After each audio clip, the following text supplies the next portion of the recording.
Assalamu alaikum wa rahmatullahi wa barakatuhu. Bismillahir Rahmanir Rahim. Inna alhamdulillah wa salatu wa salamu ala ashrafil anbiya wa mursaleen. Sayyidina wa habibina al-Mustafa Rasulullah sallallahu alayhi wa ala alihi wa sahbihi wa sallam. Wa man tabi'ahum bi ihsani ila yawmiddin wa ba'd. We'd like to welcome you all to tonight's rendition of the Black Imams Roundtable. My name is Imam Faheem, also known as the Imam of the Boom Bap, and also known as Arthur Fazzarelli. Arthur Fazzarelli, I popped my collar as a cool Black Imam that I am, you know what I'm saying?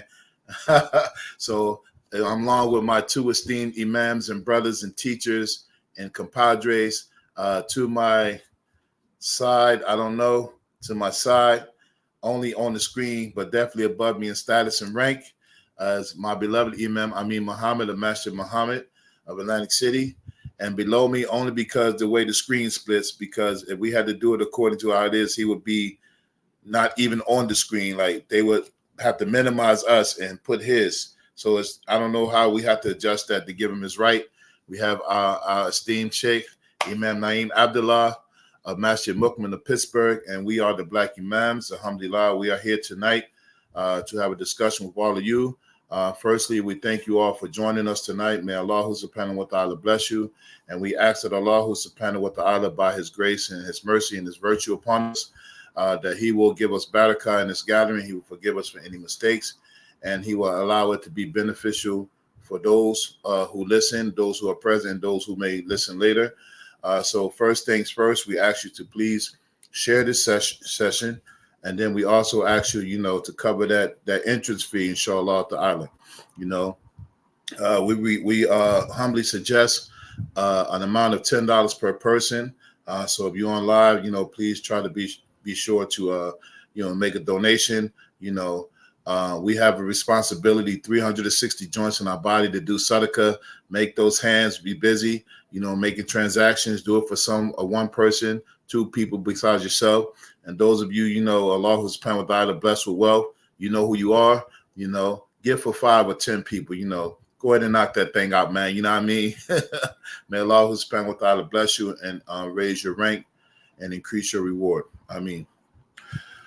So last week, if you tuned in, we were supposed to have a continuation with our Rubber Meets the Road series, and we were going to have a continuation on the topic of tasawwuf. And so now, as we're on the road, we had a little detour sign, so we had to get off on the exit and make a stop, and then we rerouted a little bit to have another discussion. We're talking about examining the Madhaahib and Aqidah. And so what sparked this conversation is really just two posts that we have put up. So Imam Amin, well, first of all, let me make something clear. Y'all know that Imam Naeem told us before how this starts. Whenever we start the show, the person who introduces the show is the one who was sent to the store. So they're responsible for opening up. And now, so ideally, the person who really comes up with the topic, right, is supposed to open up the show. So this is where the rubber meets the road on this topic, because I didn't come up with the topic. Imam Amin came up with the topic, and then he sent me to the store. He youngboyed me real quick, you know what I mean? But that's okay. I go to the store like a young boy, you know what I mean? I'm like the young boy used to hang around the drug dealers, you know what I'm saying? Yeah, I go to the store, what you need? And the jokers give you $20 bills, and they want some garbage food, and they keep the change. And then next day, they wonder how I got a package. Yeah, because I was saving all that change up. You know what I'm saying?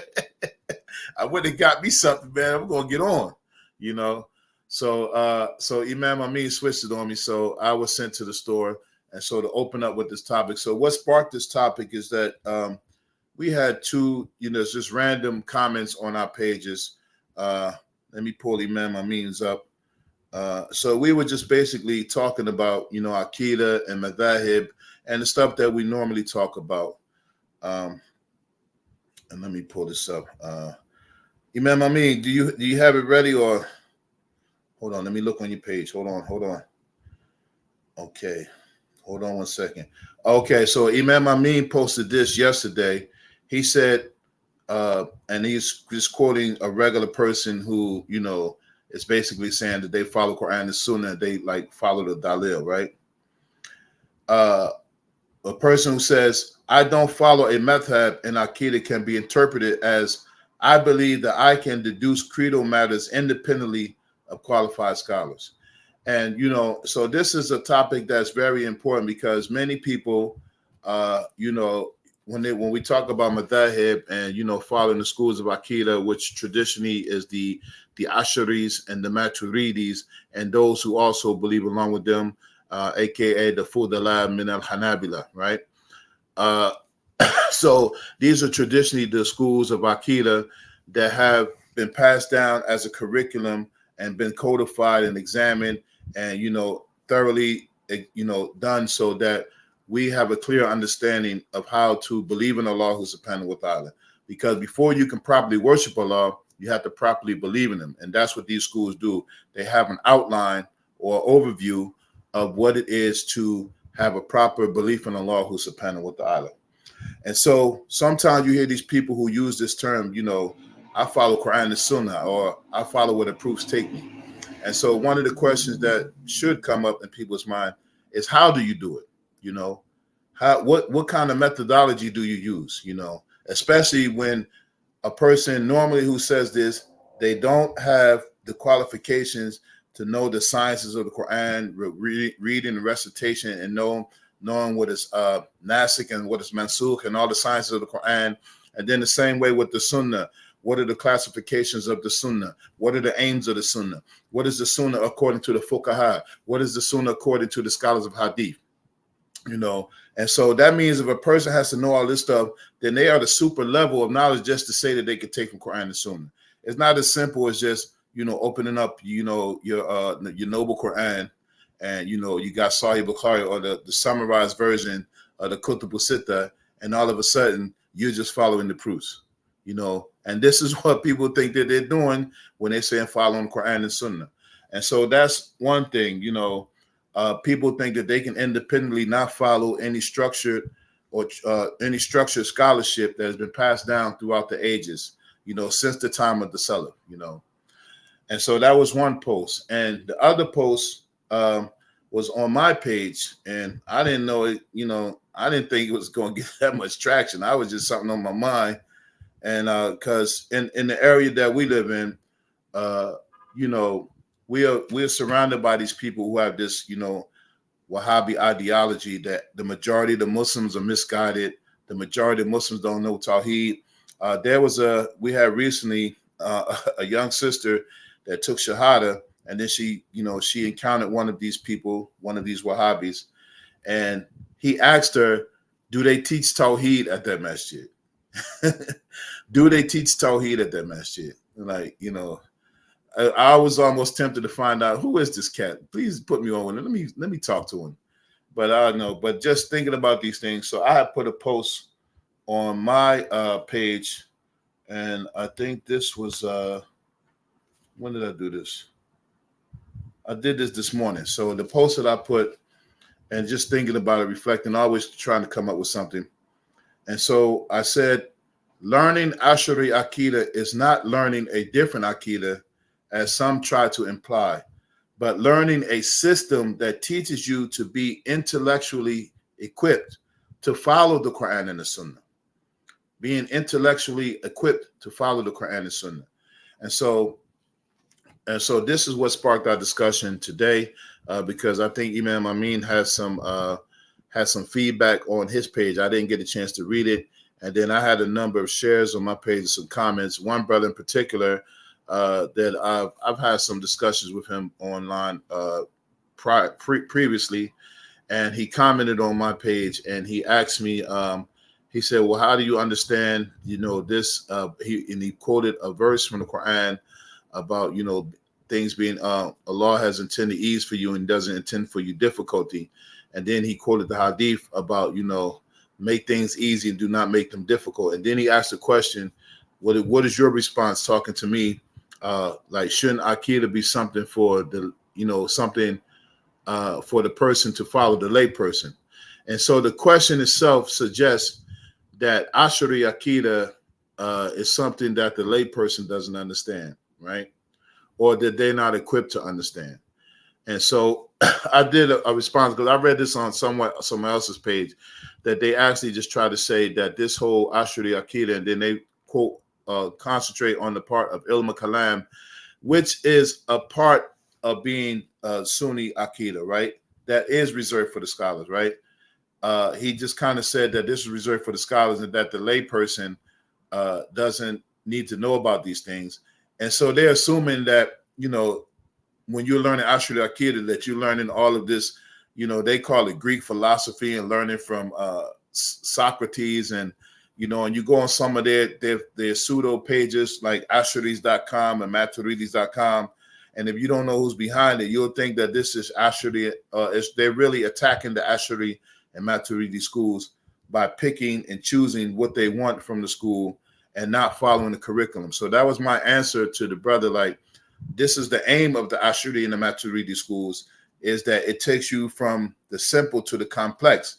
Because when you study the schools historically, you have to put them in context. And so when you study the school, the first thing you have to know is about the founder of the school, is Imam Abu Hassan al-Ash'ari, rahimahullah, and what he was subjected to, and that he was one who followed the Mu'tazila doctrine, and they had some problematic things about their doctrines, for instance, about the attributes of Allah subhanahu wa ta'ala, saying that the Quran was created and saying that a person is responsible for they create their own evil deeds, and some of the other,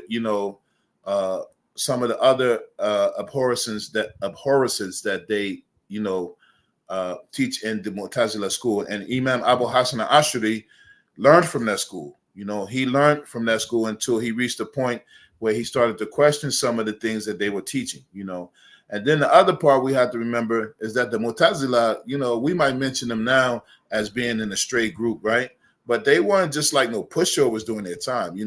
They had scholars in that movement, right? And so Imam Abu Hassan al-Ash'ari, when he removed himself from the school, he started to debate with them, and he started to use, basically their logic against them and all of the things that he did and establishing the proofs against them. As it is said, that the Mu'tazila, they used to hold their head high with their scholarship and what they used to teach until Imam Abu Hassan al-Ash'ari came around and started refuting them. And he basically, put the school to an end during this time. And all of those, interactions and all of those documentations came to be the foundation of what the school was, right? And so all of that has been passed down and codified and transferred right up into our very time. And it is known as the Ash'ari school. And so some people, when they hear this, they think when you say Ash'ari Aqidah, they think that it's some different kind of Aqidah that's called Ash'ari, like a different set of beliefs that's called Ash'ari, right? This is what some people believe. But no, the name is given to the founder so you know where it originated. The same way, in wrestling, right? Jimmy Superfly Snooker, he didn't invent wrestling, but he has a technique where he jumps off the top rope. That's his method. That's his technique. And so you call it, I forgot what they call it, the Superfly Snooker or something, or any of those wrestlers. Like what's the guy's name? I'm not talking about wrestling now. We're talking about Aqidah. What's the guy, the Iron Sheik, right? He didn't invent wrestling moves, but he is known for the Cobra Clutch, right? So when you see the Cobra Clutch or Camel Clutch, you think of the Iron Sheik because he's the founder of the move, right? The same way with this codified belief in Islam, Imam Abu Hassan al-Ash'ari is the founder. He didn't found Aqidah himself, but the methodology that he put together that we use to understand Allah subhanahu wa ta'ala, and we follow it as a tradition, right?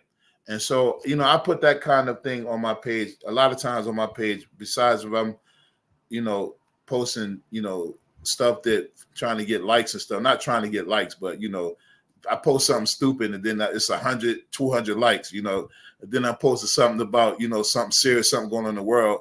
It's like 10 likes, even if that, no comments, But if I post something like, Jason Statham was, better than Bruce Lee. Man, it's like 100 comments, and everybody want to refute me now. You know what I'm saying? But getting back to the topic.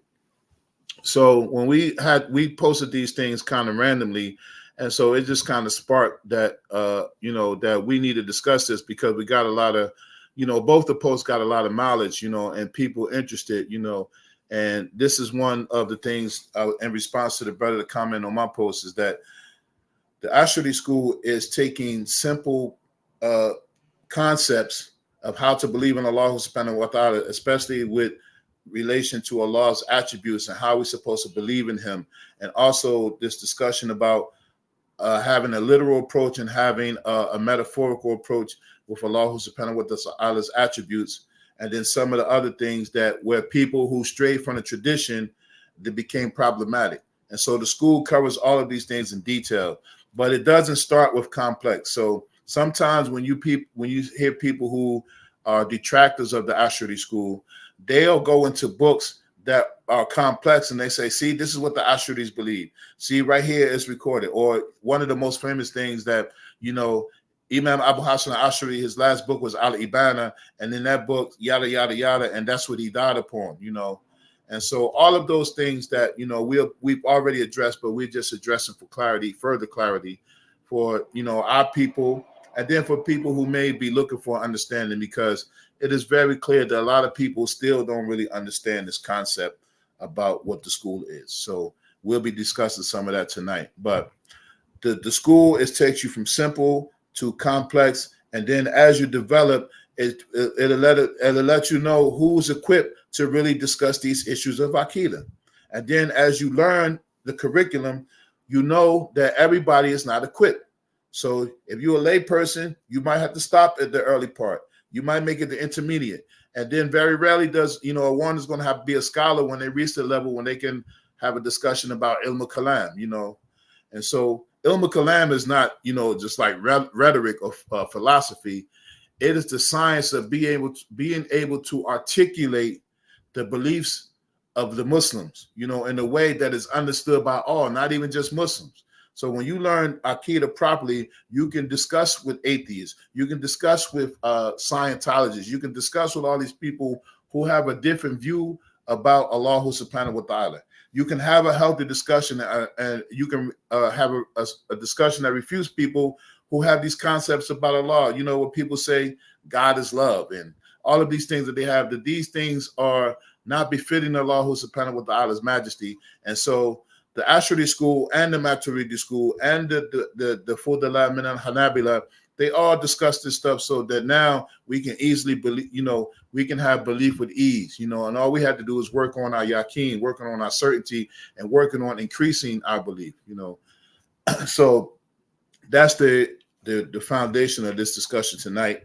And my fellow imams will expound more on it, and I'll come back when my turn comes up again, inshallah ta'ala. So that's my opening statement. Imam Amin just bailed on us. He left us hanging. Yeah, but it's really important to know this stuff, because there are still a lot of people, and we do have to discuss this, because we always get accused of every time we're talking about Wahhabis and we're talking about Salafis, and then that's not the case. Our perspective is that we are interested in making clarifications, and we have to go back and clarify some of the stuff that has been put on us the last 40 years or so, with those Saudi petrodollars, where they were taking books,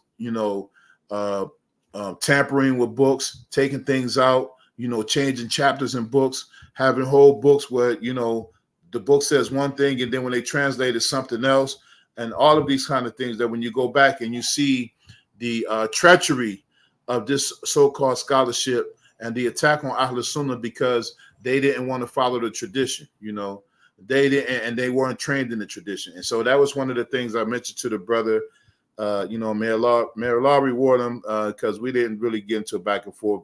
Previously, we've had some heated discussions where, it didn't get real ugly, because it's social media. It shouldn't get that ugly, but sometimes people get in there, they get in their bag online, and sometimes it takes too much to really go back and forth with people. But so this brother was respectable with the question, and so the answer, I guess, has satisfied him. And when I was discussing with him about, there's a difference between studying Ashuri Aqidah and being trained and taught in it, because when you're trained and taught in it, then you have to follow it the way you were trained and the way it was taught to you. And studying it is what people have done with this whole Quran and Sunnah mentality, is I can take what I want or what appeals to my reason or what appeals to my whims. And so whatever doesn't appeal to my whims, I can just reject it, even if thousands of scholars have accepted it, you know what I'm saying, prior, and so this is what we have to learn, what the methodology is, because it is a curriculum of how to know Allah subhanahu wa ta'ala, how to understand Allah subhanahu wa ta'ala, and how to believe in Allah subhanahu wa ta'ala properly. It is a guideline to help us, because one of the problems where people come up with these these wrong beliefs and is in not following the curriculum. And one of the things that you can identify is that when they resort to literal meanings for some of Allah's attributes, where the literal meaning is the one that does not apply, where the literal meaning does not apply, and so those are discussions that we'll be having, that we've been having, and we'll continue to have, inshallah, because clarity is so much needed. So again, I'll stop there and I'll pass it on to whoever's next on the menu. Who's next on the MIC?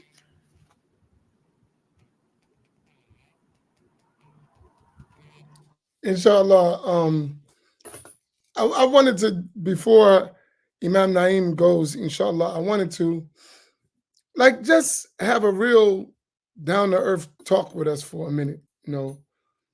After praising Allah tabarak wa ta'ala, Bismillah ar-Rahman ar-Rahim, Alhamdulillahi Rabbil Alameen, wassalatu wassalamu ala Rasulillah. There are some notions that I think, in order for us to understand al-Madhaahib and scholarship, we have to have some basic understandings that we agree to, that are obvious, but sometimes we seem to miss them. Allah subhanahu wa ta'ala told us in the Quran, قُلْ هَلْ يَسْتَوِي الَّذِينَ يَعْلَمُونَ وَالَّذِينَ لَا يَعْلَمُونَ هَلْ يَسْتَوِي الَّذِينَ يَعْلَمُونَ وَالَّذِينَ لَا يَعْلَمُونَ. Say, are those who know equal to those who do not know? And the obvious understanding that all scholars took from that are those who know are not equal to those who do not know. They are of a higher status.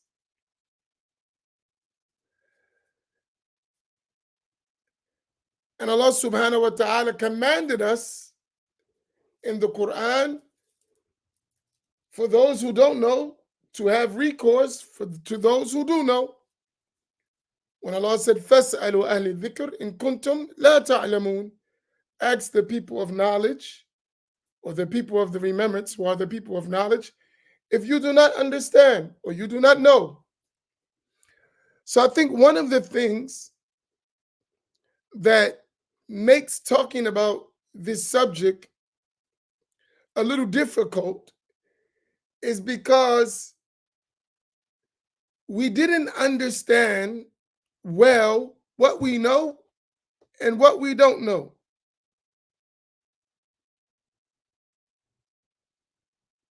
Right?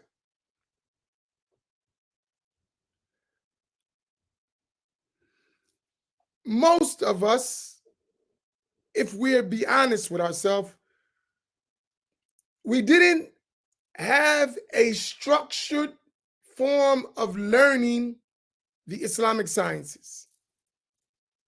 Most of us, we learned Islam either from our parents, who were not really educated many times. We learned at the Jumu'ah Khutbah. We went to some lectures. We read a few books. We observed the people around us. We went on the internet. And a lot of that was self-study or self-deducing from what we heard. And the question we always should ask ourselves, was I actually capable to extract sound conclusions based on my skill set in terms of my learning, my understanding, my comprehension of the subject that I'm talking about? Like, these are real legitimate questions.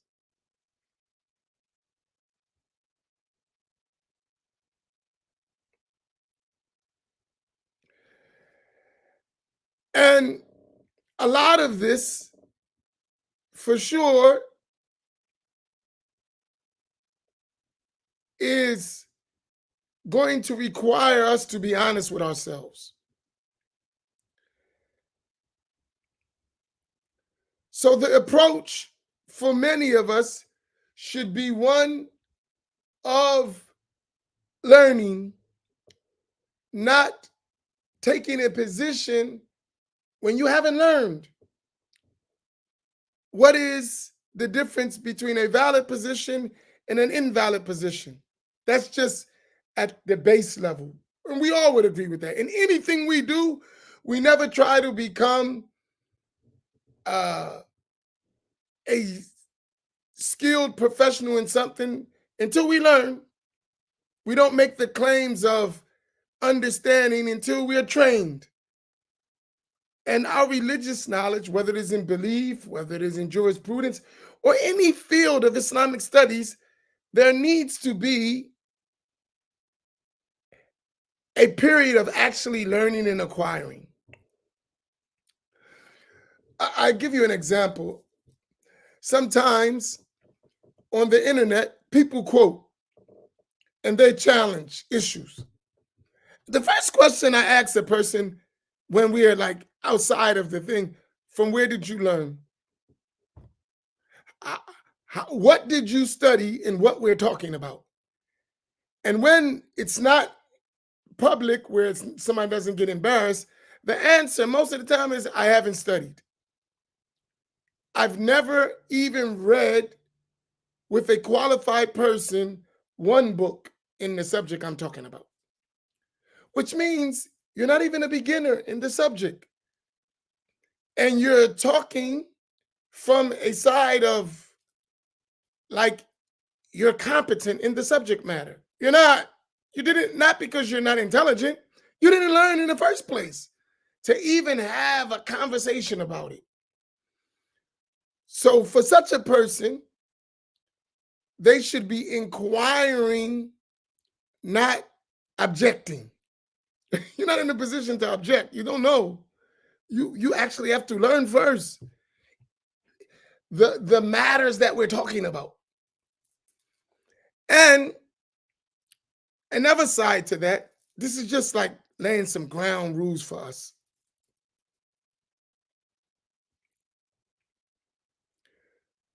What we're exposed to, most of us, is an ideology that is not consistent with classical, traditional, global, historic understandings of Islam. What we're exposed to, especially in America and in the West, and it's abundantly even in the Arab countries now, what we're exposed to is not the traditional, classical, historical, global understandings that any of our Islamic sciences came. So for us, there needs to be a level of educate me. There needs to be like inform me, right? And I would want us to be honest in that. Because sometimes I hear people talking and they're mixing issues that shouldn't be mixed. So they're talking about one ideology or one methodology, and they're mixing in that methodology from an opposing methodology without even realizing it, right? So there needs to be a period where we're informing one another. And I think that needs to be repeated over and over and over again. That's why even the people who agree with me in creed, with us, Asharis, and they take this approach, don't teach Aqidah, I don't agree with them at all. Not even a little bit. Why? For just what I'm talking about. You're saying don't teach Aqidah, don't go into even the foundational things of Aqidah, while the people are being exposed to that which contradicts the clear-cut Aqidah of Ahl Sunnati wal Jama'ah. I was reading a book today. It was authored by a Saudi professor in the University of Medina. He emphasized Ahl Sunnati wal Jama'ah so much he put in the mind that the ideology that he's speaking is Ahl Sunnah. And he took the classical understanding of Ahl Sunnati wal Jama'ah and made it innovation. I said, how does a reader who reads this stuff, this is what they're studying in the University of Medina, would ever have an open mind to learning? It's being indoctrinated from the door, even changing terms. So when that person sees Ash'ari, automatically he thinks it's some deviant group because the way he was taught. He doesn't even consider them Ahl Sunnati wal Jama'ah. He considers it a deviant group. Ash'aris, Maturidis, Mu'tazili, Shia, they're all in the same area of misguidance. Some more severe than others, but all of them missing guidance. And we are Ahl Sunnati wal Jama'ah. And he doesn't realize that his understanding of Ahl Sunnati wal Jama'ah is a handful of scholars in the modern time. He doesn't know it. Even when you go through the whole book and you look the ones who they rely on, you say to myself, it's only 4 or 5 people. The average person doesn't realize that though. And that is being presented as the belief in Islam. And if no one challenges it, no one corrects it, no one clarifies it, that becomes the norm. And that is the norm in our communities. So in our communities and around the country, most people never even heard of the Ash'ari or Maturidi creeds, or even the Noble Hanbali creed. They don't know what that is. They hear names, but they have no idea of the content and the meaning behind those names, nor the methodology. So since that's the case, there needs to be a period of informing, identifying, right?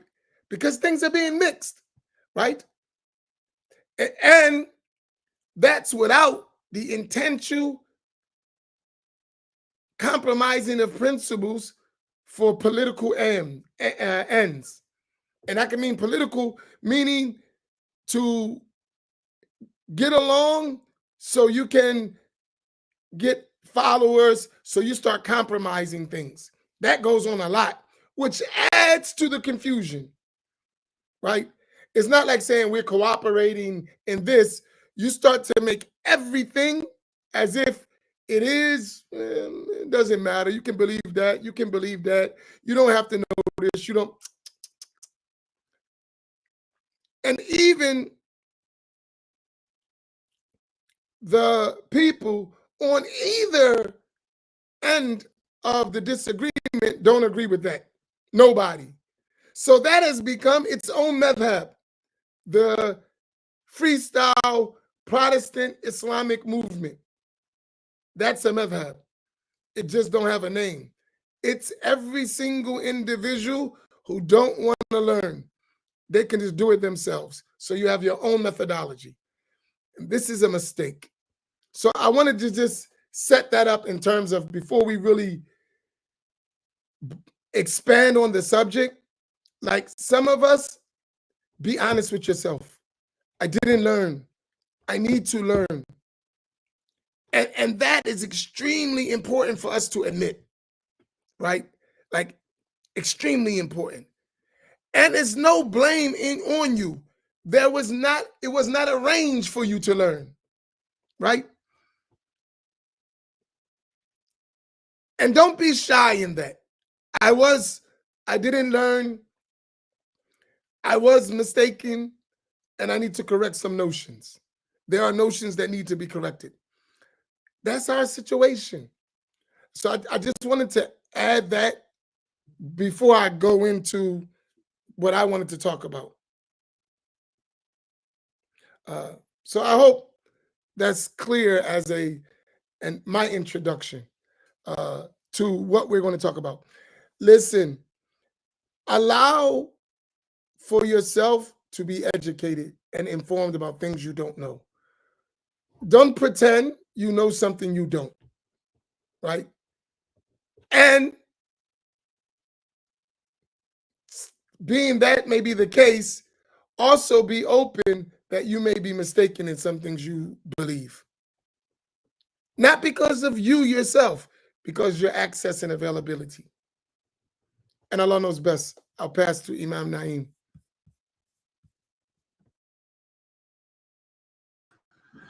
أعوذ بالله من الشيطان الرجيم بسم الله الرحمن الرحيم الحمد لله رب العالمين وصلى الله على سيدنا محمد وعلى آله وصحبه أجمعين Alhamdulillah. Assalamu alaikum rahmatullahi wa barakatuh, everyone. I want to begin with a verse of Quran, Surah Al-Ma'idah, chapter number 5, verse number 54. And most of what I will mention in my introduction, you can also find it on my Facebook page. I think I posted it yesterday or something like that. Allah subhanahu wa ta'ala says, Ya ayyuhalladhina amanu man yartadda minkum an dinihi fasawfa yati Allahu biqaumin yuhibbuhum wa yuhibbunahu adillatan 'alal mu'minin a'izzatan 'alal kafirin yujahiduna fi sabilillahi wa la yakhafuna lawmata la'im dhalika fadlullahi yu'tihi man yasha wallahu wasi'un 'alim.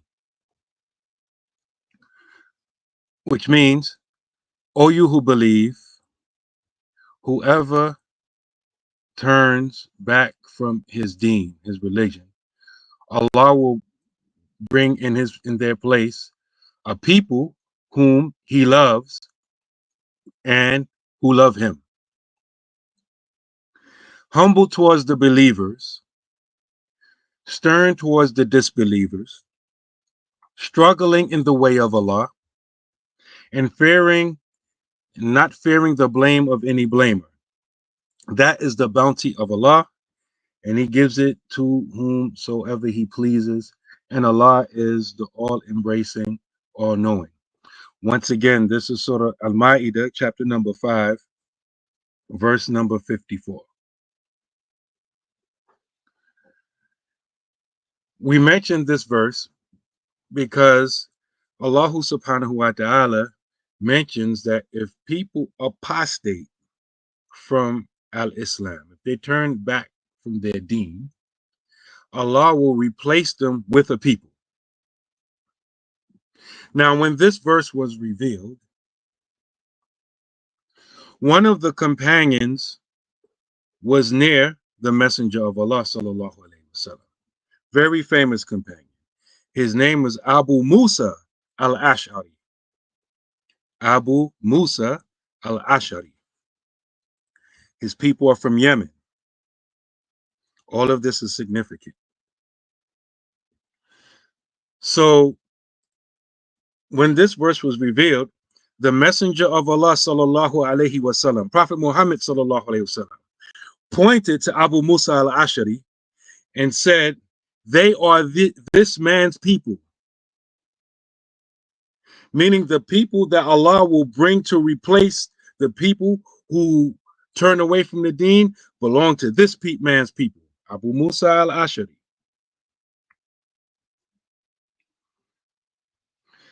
And you can find this in many of the books of tafsir, like Tafsir al-Jalalain, authored by Jalaluddin al-Mahali and Jalaluddin al-Suyuti, and Tafsir al-Qurtubi. This narration is mentioned in those tafsir collections and more. So, but Imam al-Qurtubi goes into a little bit more details, and he mentions that this is glad tidings. This is the Prophet sallallahu alaihi wasallam giving a glad tidings of the coming of Abu Hassan al-Ashari, who's a direct descendant of Abu Musa al-Ashari, the companion of the Prophet sallallahu alaihi wasallam. Abu Hassan al-Ashari is Ali, the son of Ismail, the son of Abi Bishr, Ishaq, the son of Salim, the son of Ismail, the son of Abdullah, the son of Musa, the son of Bilal, the son of Abi Burda, the son of Abu Musa al-Ashari. So the scholars mention that this is the Prophet sallallahu alaihi wasallam giving glad tidings of Abu Hassan al-Ashari and the Asharis. Once again, I refer you back to Tafsir al-Qurtubi, who goes into a little bit more detail than the Tafsir al-Jalalain. And so a thing that needs to be understood is that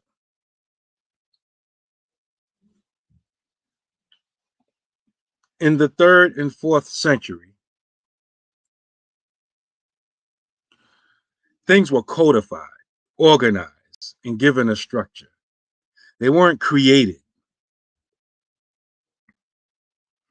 Things were organized, codified, structured, not created.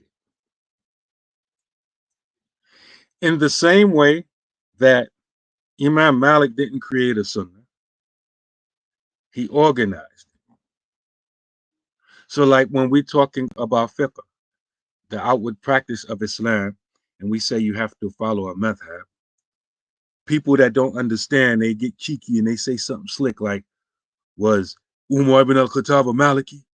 Obviously, Umar ibn al-Khattab comes before Imam Malik. Likewise, in Creed, they say the same thing. Was Ali ibn Abi Talib, was he Ashari? No. You have to understand that like every other thing, the creed or the Aqidah was taught to them by the Messenger of Allah sallallahu alaihi wasallam, who taught it to his companions. These companions taught it to their followers, the 2nd generation, the Tabi'een. The Tabi'een taught it to their followers, the Atba' Tabi'een, the followers of the followers, this 3rd generation. And in this time period, this is when many of the imams of the schools emerged, and they codified what was given to them. They didn't create anything new. A lot of people don't understand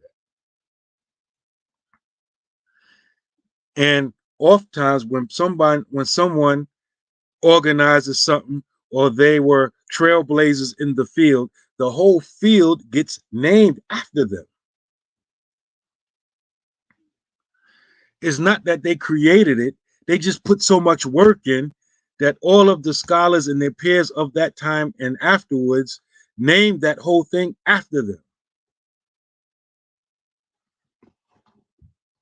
And as Imam Faheem mentioned, Abu Hassan al-Ashari, he spent like the first 40 years of his life in that Mu'tazili school. But then, and this is a beautiful thing, he began to have questions, like something ain't right here. And his teachers could not answer the question for him, answer his questions for him. So he made istikhara. And this happened during the month of Ramadan. And the messenger of Allah sallallahu alaihi wasallam came to him in 3 separate dreams and basically told him to adhere to the truth that has been transmitted from me. And then he went into seclusion for about 15 days. And then he came out and stood on the minbar and said, "O people, whoever knows me knows me. Whoever does not know me, I shall tell him who I am. I am so-and-so, the son of so-and-so. I used to believe that the Quran was created, that Allah will not be seen in the vision in the hereafter, and that the servants create their own actions." He mentioned some of the deviant beliefs he used to have. "Here and now, I repent. I make tawbah from the Aqidah of the Mu'tazila, and I will strive to refute them and expose their weaknesses." And then he said, "O people, I was only away from you for this period of time because I was doing research. I was investigating. All evidence became like the same in my eyes, and nothing seemed to like outweigh anything else." And then he said, "I made istikhara. And he, meaning Allah, guided me to the Aqidah that I have placed in these books of mine, and I have thrown everything aside that I used to believe, just in the same way that I'm throwing this garment of mine." So he took his cloak and he threw it to the side. And he lived the next 23 years of his life teaching the proper Aqidah and refuting all of the deviants. And as Imam Faheem mentioned, that the deviants used to hold their heads up high until Abu Hassan al-Ash'ari unsheathed the sword of Ahlul Sunnati wal Jama'ah against him.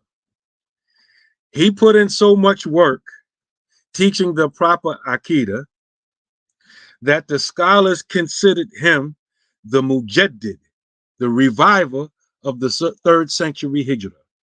You know, the Prophet sallallahu alaihi wasallam is reported to have said, "Inna Allah yab'athu li hadhihi al-ummati ala ra'si kulli mi'atin sanatin man yujaddidu laha dinaha." That Allah will send at the head of every generation one who will revive the deen for them.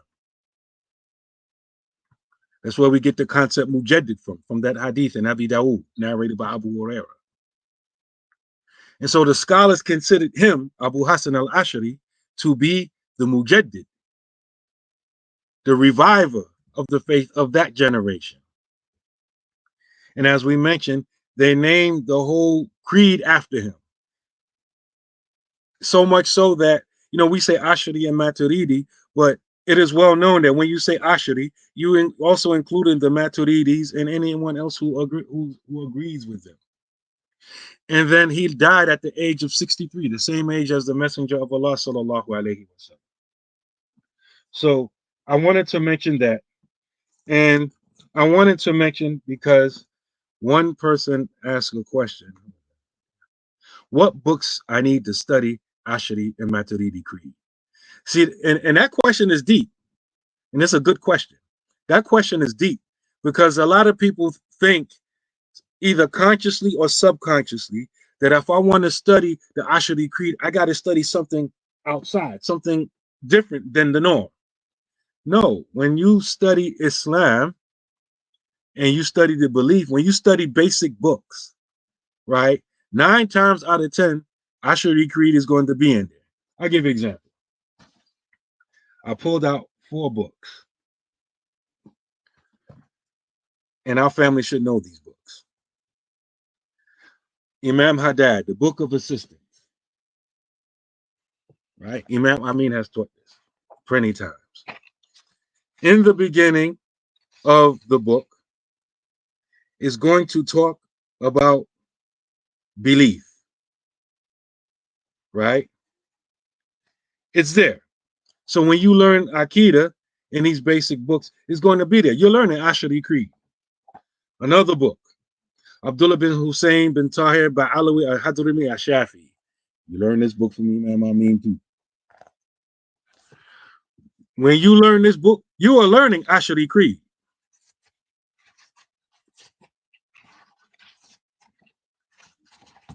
I'm looking for the table of contents. Page 3, Creed. When you go through that section, you're learning Ashari Creed.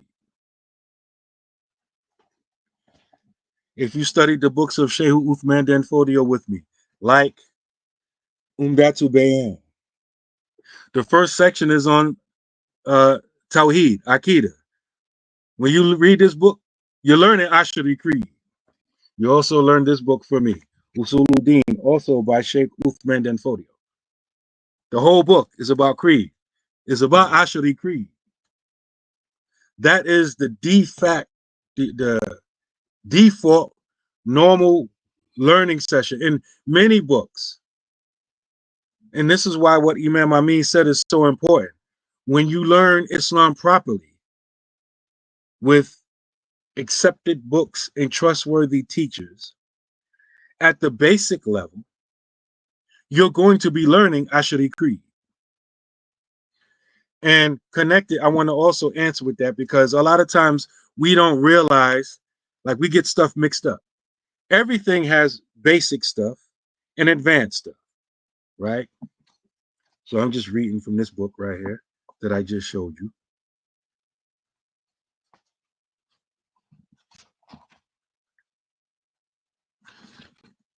Before I say that, so a lot of times, because when you read basic books, they're not going to say, oh, this is actually Creed. Just like when you read what's default in our time and place, you're not going to say this is Wahhabi Creed. So you have to know the signs. So you pick up a book, whether the whole book is about Creed or part of the book is about Creed, and they say Tawheed is divided into 3. Tawheed al-Rububiyyah, Tawheed al-Uluhiyyah, and Tawheed al-Asma wa Sifat. Oneness of Allah's lordship, oneness of Allah's divinity, and oneness of Allah's names and attributes. When you see that division, that breakdown, you already know this Wahhabi teacher. Regardless of what the teacher or the book claims, that's a Wahhabi breakdown. You already know. Doesn't matter what they claim or what title they go by. That's Wahhabi Aqidah breakdown. Likewise, when you're learning Ahlul Sunnah, right, Ashari Maturidi Creed, you're going to see a certain type of organization. You're going to see Ilahiyat, Allah's divinity, and you're going to learn some attributes, 13 or 20 necessary attributes, intellectually necessary attributes. And you're going to learn that also intellectually the opposites of those attributes are intellectually impossible. And you're going to learn about what's permissible with regards to Allah subhanahu wa ta'ala. That's ilahiyat. Then you're going to learn about nabawiyat, prophetic attributes, some attributes that are necessary to believe about the prophets and messengers, and the impossibility of their opposites, and the things that are permissible for prophets and messengers. Then you're going to learn about the sam'iyat, those things with regards to the hereafter, the unseen things, the things that we only know about because the Messenger of Allah sallallahu alaihi wasallam has taught us about them, like heaven, hell, the bridge over the hellfire, the judgment, the gathering, etc., etc., etc. You see that breakdown? Oh, Ahlul Sunnati wal Jama'ah, Ashari Maturidi. So, going to this book, people say, well, I thought it's supposed to, like, why you gotta learn all this difficult stuff? It's real. I thought we're supposed to be easy. It is easy. The Sheikh who says, after discussing these things I just mentioned, he says, in the case of the common people, al-amma, simple belief in and acceptance of these tenets is sufficient. That's it. The things I just mentioned in some that Allah exists, that Allah is before time, Allah is after time, Allah is not like his creation, Allah is independent, etc., etc., etc. Those attributes you believe in, you accept it. That's it. Nothing simple about it. I mean, there's nothing difficult about it. So I wanted to mention those things and also use the opportunity to answer our brother Muhammad Rashid Abdurrahman's question about what books. They're there in all of the books of Ahlus Sunnati wal Jama'ah. So a lot of times they are included in the basic books, and sometimes they are in standalone books, but they're all around you. And I just showed 4 examples that our 3453 family, most of us have learned already, and we were learning Ashari Creed, right? So, alhamdulillah. So I'll pass it back to Imam Faheem. Okay, alhamdulillah. So I was just reading some of the comments, mashallah. And so while we are almost at the hour mark, please be sure to share this session if you haven't already. And please be sure to, make that contribution. I was reading some of the comments, and for those, you can go up. There was a link posted for some of the books on the subject of Aqidah from the Ashari and Maturidi schools. You can find that link. But there are 3 basic books that you might want to learn about, and they are one of them is called the Barahim, and this is the book by Imam as-Sanusi, right? And so in this book and others, such as the Kharida Abahiyya by Imam Dardir, and one of the other books is a Maturidi book, is the Aqidah of Imam At-Tahawi. And so these are basic books. Now, the issue with the basic books is that because Aqidah is so important, and because Aqidah is a thinking person's, they have to think to know about Allah subhanahu wa ta'ala. The easy books are very intense. The basic books are very intense. So it shows you how important Aqidah is and how detailed it becomes, because when you start at the beginning, you are learning some very detailed stuff, And so many of these books, I hope you all can purchase them if you haven't get them already, is going to discuss first, judgments. When you hear about Hukum al-Aqli and Hukum Shari'i, right? So the first thing before you can even learn Quran and Sunnah, you have to know what is a rational judgment. And think about this for a moment, because people, they think that, one of the accusations they have against Ashari is that we use the akal over the nakal, So they said that we resort to our rational thinking even over the text. No, but really the Ashari schools, they make a chemistry between the akal and the nakal. So when you start with the hukm al-akali, with the rational judgments, before you can go into the text of the Quran and Sunnah, you have to know what thinking is. Have to know how to come to conclusions, right? And so that's why when these basic books, they start about these concepts about when we talk about Allah subhanahu wa ta'ala specifically, right? Then there's going to things that are going to be jaiz, the things are possible, the things that are mustahil, the things are impossible, and then things that are wajib, the things are necessary. And so in the basic books, you learn what is necessary for the one who reaches the stage of taklif, the one who becomes mukallaf. And we all know when you become mukallaf, it's for boys when they reach the age of puberty, and girls when they have their cycle. So this is when you're very young. You have to learn these things that may seem intricate to people who haven't been given the tradition. And so you're learning these attributes, 13 or 20, and the books begin, and it says, Wa mimma yajibu, and from the things that are wajib for one to know. And so this is another thing that people throw at Ashraris. They say, and I remember hearing this years ago, they say that the Ashraris only believe in 13 or 20 attributes for Allah, and they deny attributes for Allah, and that's not true. And so when you're outside of school and you haven't been trained, you don't know. So the scholars have looked at all of the names and attributes and the things for Allah subhanahu wa ta'ala, and they narrowed it down as a guideline. So 13 attributes that basically for Allah to be who he is, he has to possess these attributes. And they make sense to the rational mind. And so they're all backed up by proofs. So it's not how some people have been trained when they follow in, a different methodology. They think you yourself have to know the proof first before you can step out. And so proofs and evidences are for scholars. That people, when they write books and stuff, they know all the resources that they pull from, and then they put it in a summary, right? They put it in a summary. And so that's what these basic books are. So you read them, and then as you go up, then you learn the more intricate maths. It's just like you learn the math. You don't start in math and knowing all of these, calculus and geometry and all that stuff.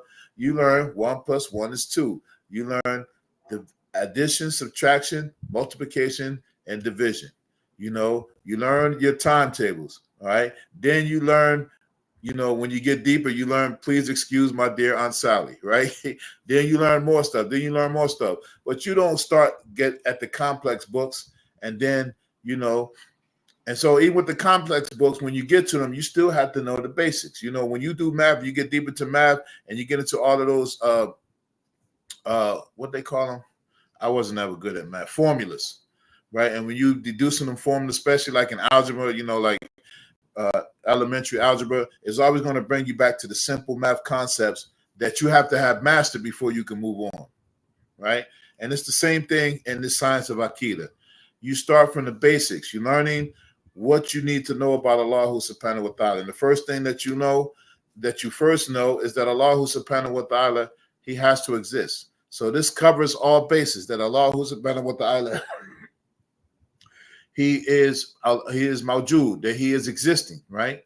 And then you understand that he is existing pre-eternally, that there's no beginning to Allah subhanahu wa ta'ala. There's no end to Allah. Then you learn that Allah subhanahu wa ta'ala, that he is al-mukhalafa lil-hawadith, that he is totally dissimilar to anything that is huduf or something, or hadith, something that comes or emerges or is contingent on something.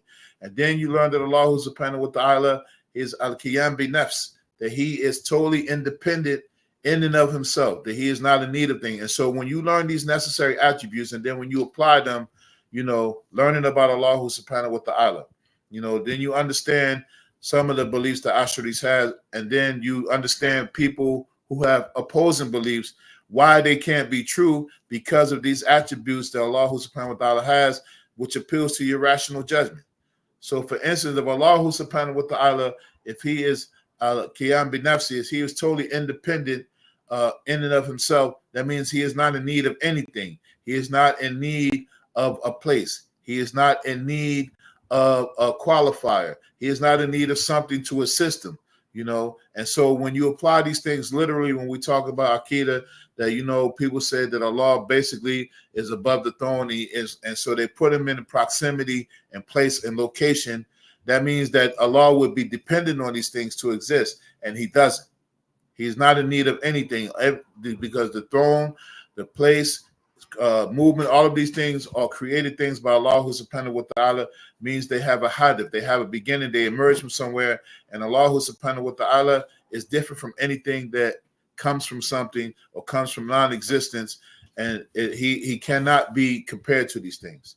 And so you learn detailed stuff on the basic level. So you can imagine what ilm al-kalam is. So when you hear people say you can't study ilm al-kalam, yeah, not until you get these down, not until you get these 20 attributes of Allah subhanahu wa ta'ala, and then the opposites of them, and then you get the 4 necessary attributes of the prophets and what's opposite of them, and then you have what Allah subhanahu wa ta'ala, that he can leave something or he can do something, and that Allah subhanahu wa ta'ala is not attributed to with the prophets having like defects in their human characteristics, right? And then you have scholars who label this as 50 attributes. And so once you know these 50 attributes, right, and then you understand them, then you have a complete understanding of who you're worshiping. The one who is beginninglessness, who has beginninglessness, who doesn't come to an end. He's not overwhelmed by anything. He is not overpowered by anything. Nothing is before him. Nothing is above him. And all of these things that you learn on the basic level. And so as you get into the intricate discussions, which some of them in the Ashari schools, they are not really for the public. So when you hear people saying that's true. They are not for the public. But you know what happens? People who went through that training process go to these things, and because they know how to read Arabic, they think they can go to these books and just pull these things out. And that's where the mistakes come, because then it's become conflation, because they don't have the training. You just can't go and do a pick. If you play basketball, you just can't walk in the practice court with pros and start shooting with them, because you're not qualified.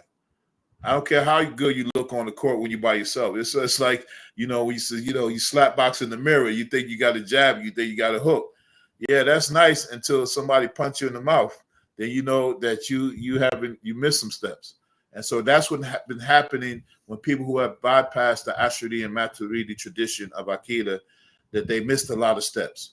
And so then in their mind, when they're studying these books, as opposed to being trained, they can just skip over these things and just deny this, or, and then come up with these false accusations. So, one of the other names that they call us the Jahmiyyah, right? They call the Asharis the Jahmiyyah, right? And what they mean by the Jahmiyyah means that they're saying that we deny attributes for Allah subhanahu wa ta'ala. And that's not true. Now, when you study Ashari Aqidah, as many of you have, and you know that we deny literal implications for Allah subhanahu wa ta'ala, which will not befitting his majesty. And so this is where the rubber meets the road, and we've already discussed this when we talk about these things that can have, if you don't understand them, when Allah subhanahu wa ta'ala is described with wajh, which is translated as face, or described with yad, with hand. And then people who say that they are only saying what Allah says, but assuming the literal meaning. And so this is where the problem becomes. So when you learn these necessary attributes, what is possible, impossible, and what is necessary for Allah subhanahu wa ta'ala, then when you get to these things, you know that, yes, it is necessary for Allah subhanahu wa ta'ala to be attributed with speech, and be attributed with hearing, and be attributed with sight. But it is impossible for Allah subhanahu wa ta'ala to speak by means of organs and instruments, because this is not befitting his majesty. But if you bypass that training, then you'll be like, okay, Allah says he has a hand. That's what we say. We only say what the Quran says. No, that's not how it works. You're not saying what the Quran says. Allah just uses those words in the Quran. But what they mean is we don't know, right? And then by context, there is a meaning to them sometimes applied. But the safest way is to recite those verses that we've been, teaching all this time. Tafweed. You pass the verses as they come, and you leave the meaning to Allah subhanahu wa ta'ala. And so that's way different than someone says, Allah has a hand, but we just don't know how it is. So they're saying that Allah has some kind of thing that's a hand, but we just can't imagine what it is, but it's still some type of object. So you see the difference. And, we've had this discussion, and some brothers have mentioned that, maybe the average person might not even believe this. The average Wahhabi might not even have these discussions, and just for argument's sake, we'll say no. But when they are deprived of the proper training, then these things become easy for them to believe these things in their minds, even if they might not really believe them. You follow what I'm saying? And so that's why these things have to be discussed. We just can't leave this alone. We just can't have people walking around, because if they believe that Allah has hands, and then what's the difference between someone believing Allah has actual hands and then someone else believing, like Christians, that, God wraps his arms around people, or some of the things that they say, what's the difference? Because, if you don't learn how to use rational judgments with respect to Allah subhanahu wa ta'ala, that stuff would make sense, if you don't know.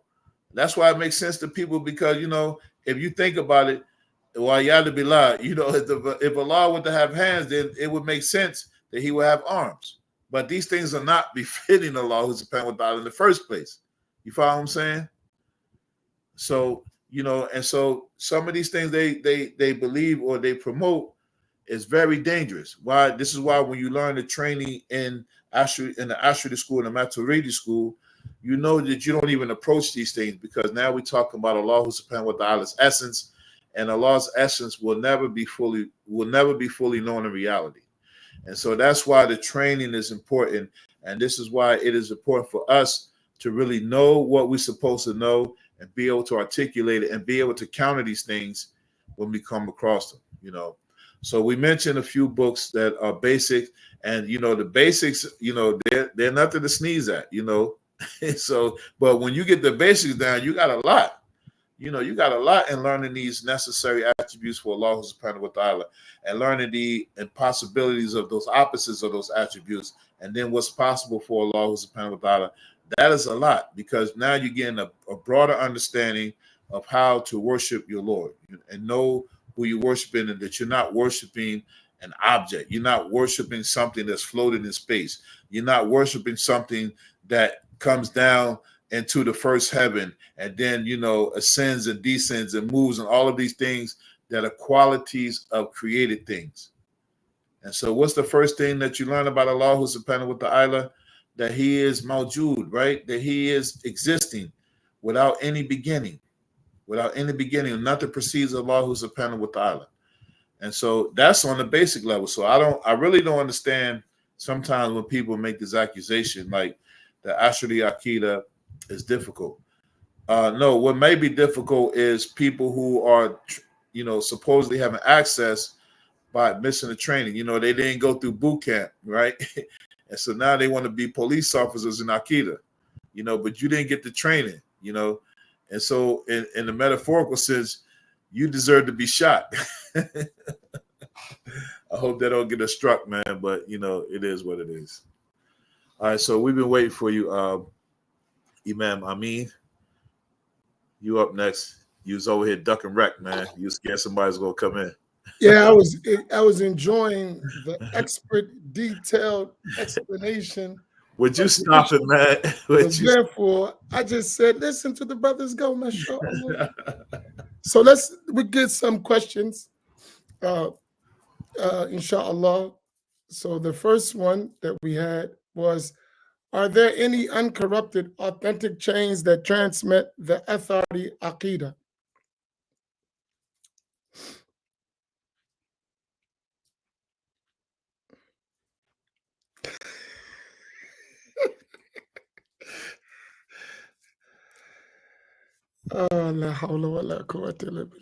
Come on, man.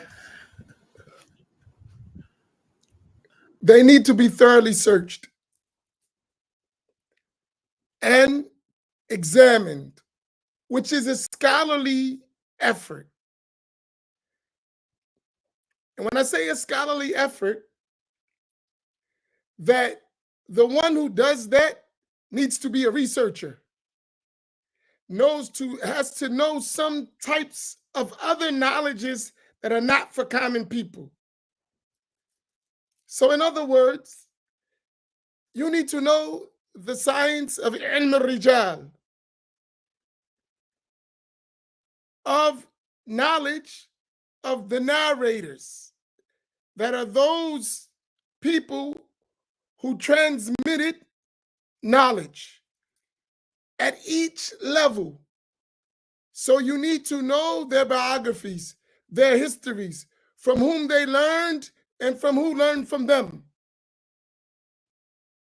When this is done in an academic manner, then you will see the answer to that question. So to be fair, which we ask all the time, many people, and this is a new phenomenon in our time, that the revival of the Athari Creed. Let's remove that for a minute. What is classically, traditionally understood as Athari creed was the creed of some of the noble Hanabila in fiqh. That creed of those Hanabila was people who stuck to the narrations, hence Athari, meaning they follow the Athar, the narration. And meaning follow it, I'm going to explain because there's another question there and I will address it. So you're going to have to distinguish between terms,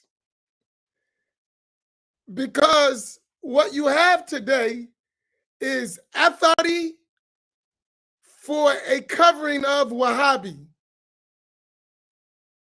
When Salafi became known as Wahhabi, they became Athari. And as we expose and others expose this false affiliation to the Athar, they're probably going to come up with another name. They're going to keep changing identities, right? So is that Aqidah you call an Athari? Is it really the Wahhabi Aqidah? Is it the Aqidah of Ahmed ibn Taymiyyah? Is it the creed of those noble Hanabila? What are you talking about?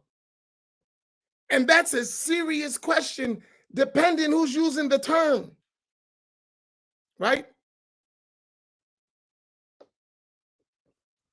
So what you're having is now this new trend of I'm Athari.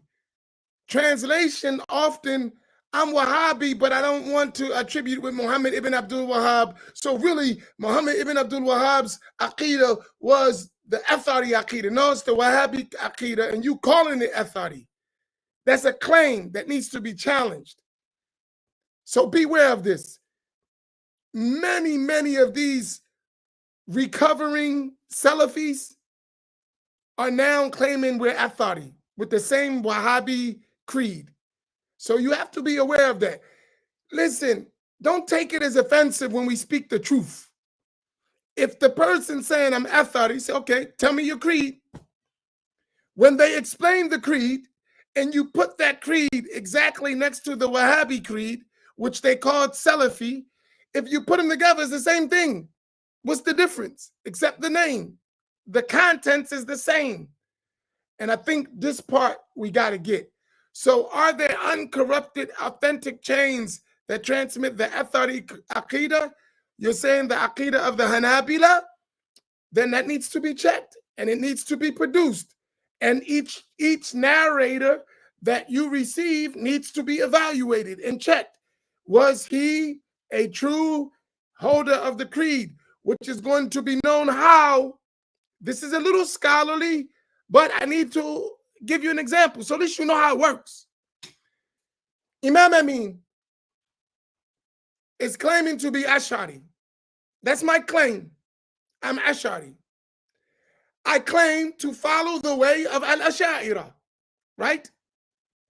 So there's going to be asked, what's the sign of that?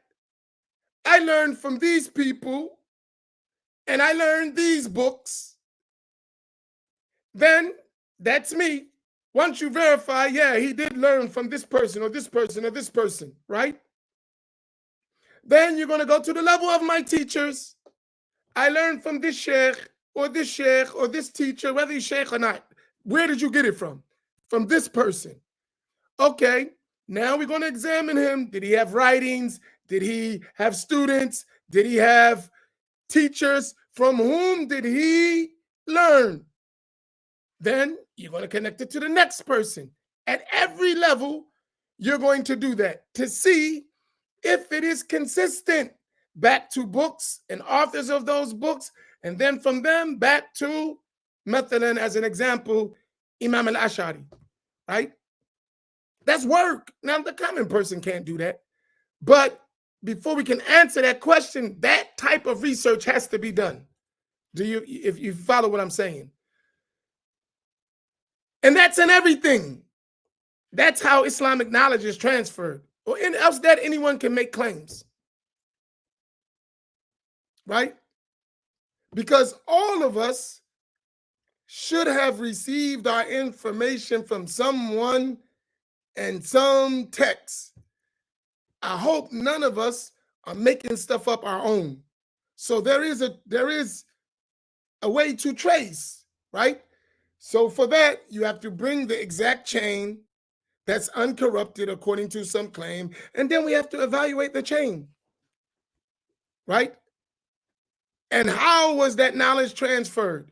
Like, this is a real living science. It's not fake. Like, the way Sunnis, Sunnati wal Jama'ah, the Sunni Muslims, Al-Ash'ariyah, Maturidi, and Aqidah, Hanafi, Maliki, Shafi, Hanbali, and Fiqh, Sufi, people in spirituality, the way we learn is real. Actually learn from living teacher, who learned from another living teacher, who learned from another living teacher, with multiple chains, all the way back to the Prophet ﷺ, back to books, back to scholars. This is not like one-man effort. This is a whole groups and groups and groups of scholars. You cannot fabricate. You can't make a new Ash'ari madhab. You're going to be caught, right? At any level, globally. That's why I said when we learn our religion, we got to learn it globally and historically. So for that question, I can't answer that because, number one, Athari Aqidah, what is it? What are you talking about? And then once we figure out what you're talking about, who are its scholars at each generation from our time and the previous times successively, right? When I hear a person only mentioning 3 or 4 scholars, that means it died somewhere. If you're talking about, when we're going to talk about who's the scholars, and you only name 4 or 5 people that we can take from, that means something happened. That's obvious. Because if we say Ash'ariyah or Maturidi, right, we're talking thousands of scholars at every generation. So for instance, you could say, I learned in Syria, in Yemen, in Saudi Arabia, in Morocco, in Nigeria, in Gambia, in Senegal, in Malaysia, in Indonesia, in Pakistan, in Bangladesh, all over the world, in Russia. You may not even have learned in the same place, but when you study the creed, it's the same. When you chase that train of narration, you're going to see the connection. And that's going to be thousands with Ash'ari and Maturidi. So you telling me Athari, and then I say, okay, give me its scholars, give me its books, give me its chains, and then you come with a handful of books and a handful of scholars. Something went wrong somewhere, right? That means it died out. And if it died out, when was it reconnected? Who was it? Where were the gaps? All that is important. That's a scholarly work. I did say that. The common person doesn't even know where to start. But we're talking about people, students of knowledge, researchers, scholars. They can discover this, right? We can't make it up. So that would be the way I would answer that question. I would be the one who says, I have the real, true Athari Aqidah. Well, then, first of all, once we determine what you're talking about, because you may just be calling the Wahhabi creed Athari, and that's what you mean by it. But you're just using another name. We don't say Wahhabi because it's offensive, because Al-Wahhab is a name of Allah, and we don't want it. That's nonsense anyway. But that doesn't cover the fact. We're talking about a creed. Do you believe this? Yes or no? What's the difference from this and this? And listen, I want to say that those people, they're learned, they're scholars, they're not shy. All the shy stuff we be going through, oh, don't talk about Aqidah, man, they be going off. They don't hesitate in their books, in their lectures, and not just the ones they try to make the bad guy, like, oh, we don't follow the, this group. They're the extremists. No, all of them the same. When it comes to other than them, the ones that they say is extreme has attacked their own people. It's like your dog bites you, right? But it's still your dog. He just turned on you and bit you. That's why you're mad at him. When he was biting other people, you didn't care. When he bit you, you want to put him down. And when he bit your kids, right? That's what they did to one of their big sheikhs, who all of them was following. When he started biting them, when he was biting the Asharis and everyone else, it was fine. When he bit one of them and started biting all of them, they like, let's put him to sleep, right? It's like, no, seriously. So you gotta be kind of honest. Like, we've been so sensitive that we don't even want to be honest anymore. That's why people like, he changed. He ain't changed. He's still a Wahhabi. He just got bit and kicked off the minhaj. And now he want to cover that because it hit him. When it was hitting everybody else, it was cool. People of Bid'ah. Until you became a person of Bid'ah. Now there's a problem. But it's the same person. Now you got to, and some of us, we try to make it nice. They diet Wahhabi. No, he's a Wahhabi, right? Whether it's coffee with black coffee or cream coffee, it's still coffee, right? Come on. We got to be honest. That's the first stage. I didn't mean to go long on that, but that's how I would answer that question. Bring the correct authority. We can have a discussion. If he's a true Hanbali, it's going to be minor differences that we would discuss, and the rest of the stuff is going to be same. But be careful with these people. They'll use the books of the Hanabila and then refute them while they're explaining the book. It's called a refutation in the name of an explanation. They're doing a refutation, but the title says explanation. Y'all don't realize really how deep this stuff goes. But you want us to be silent while they poisoning everybody.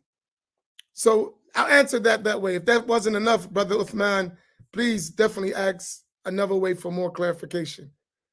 But let me, the next question is similar to that. Are the Hanbali Aqidah, Ash'ari, or Athari? Also, what is the Athari? And here's the point, right? Titles being thrown all around. Forget the title. What are you talking about? And that's why titles are important. So title, when you have a title, Ash'ari, that represents a certain methodology of how to approach the issues of tenets of faith, of the creed, of Aqidah. So when you say Ash'ari, you already know their methodology, if they're true Ash'aris. When you say Maturidi, you know the methodology, you know the difference between the Ash'aris and Maturidis. So likewise, when you say Hanabila, the Aqidah of the Hanabila, it can be defined, it can be identified. So when you start, and then you won't ask the question, Hanbalis are not Ash'aris. Well, Hanbali Athari. Well, do you mean Athari that they follow the Athar and stop? That's a Hanbali. So you don't have to say Athari. Hanbalis, Hanabila, who follow the Athar. Is that what you're talking about? Or are you talking about the Wahhabi creed or the Taymi creed? You mean by Athari, you're a follower of Muhammad ibn Abdul Wahhab and his ideology? Or do you mean by Athari, you're a follower of Ahmed ibn Taymiyyah and his methodology? Or do you mean by Athari, you follow the way of Ibn Qudama, or, the Hanabila, early Hanabila, the latter Hanabila? What are you talking about? That's very important, right? So now we just got to define, what do you mean by that? What do you consider the Hanbali Aqidah? What do you consider Athari Aqidah? And then in contrast to what? Now, everyone listen, please. Here's the catch. When somebody tell you, oh, the common people don't need to know this, right? This is cap. Do the young people still say that? Or no? I think it might be on his way out. No, I think it's on his way out. What's the new word for cap now? Come on, you young people. Or we all dinosaurs on Facebook. Yeah. We need what to do the this. Young people say for cap now? We got to do this on TikTok to find out. Okay, they say Cap. Sunni Kareem. Sunni Kareem is not a reference, man. He got some grades up there. You are not a reference for young people. So anyway, right. So Cap. Look at the super old dinosaurs. What is Cap? Super old prehistoric pterodactyls. Cap means that you're trying to pull one over on me. You're not telling the truth. He's perpetrating a fraud. We say back in the day, he's perpetrating a fraud. Yeah. You fronting, right? Not even fronting. No, you say I don't know, right? Anyway, you're trying to cover the truth with a lie and make it seem like the truth. That's Cap, right? So here, let me give you an example of this, right? So what you have is this. The person says, don't learn Aqidah. The common people don't need to hear all this stuff.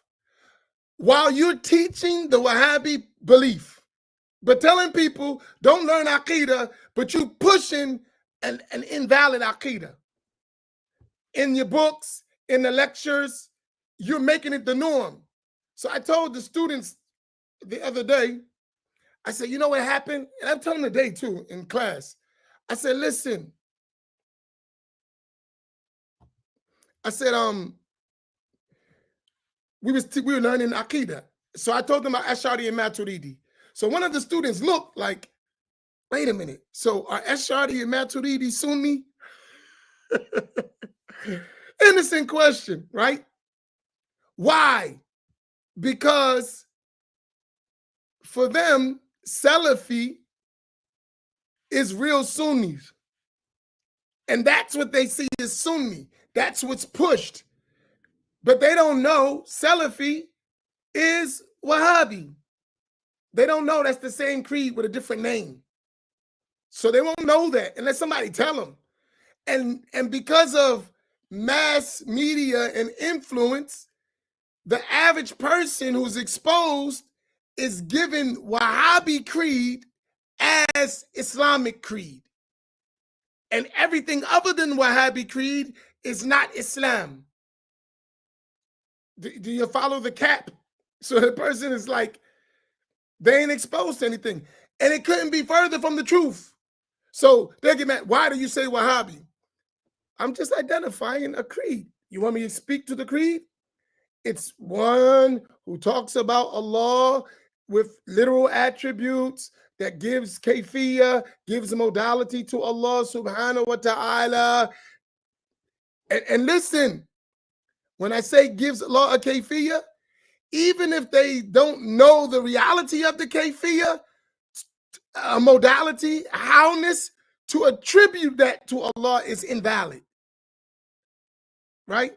So and the person who's not perceptive will not even notice that. Oh, they'll read a Wahhabi book. It says, and we don't attribute to Allah a likeness or a modality or a how, right? And in the same time, they're telling you there is a how, we just don't know it. And the Sunnati wal Jama'ah don't believe to attribute a how to Allah. Right? But if a person's not taught, they won't know that. So now the person is attributing things to Allah subhanahu wa ta'ala that's not permissible. So when he thinks of a hand, he said, Allah got a hand, but not like our hand. We affirm the hand. And what they mean by that is an organ and a limb. They just don't know what it looks like. That's not permissible to believe. Allah don't have organs and limbs. You follow my point? So that's why for them, Allah being above the throne is literal. That's a place for Allah. But if the person doesn't know that, that becomes the creed. If you follow what I'm saying. Uh-oh, we got one. Nitric oxide.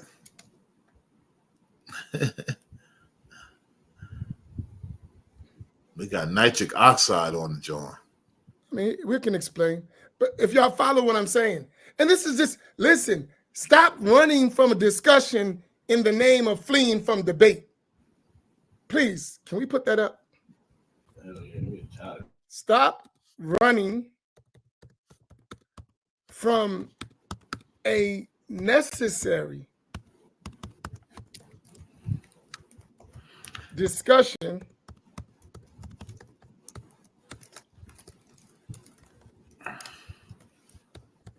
by claiming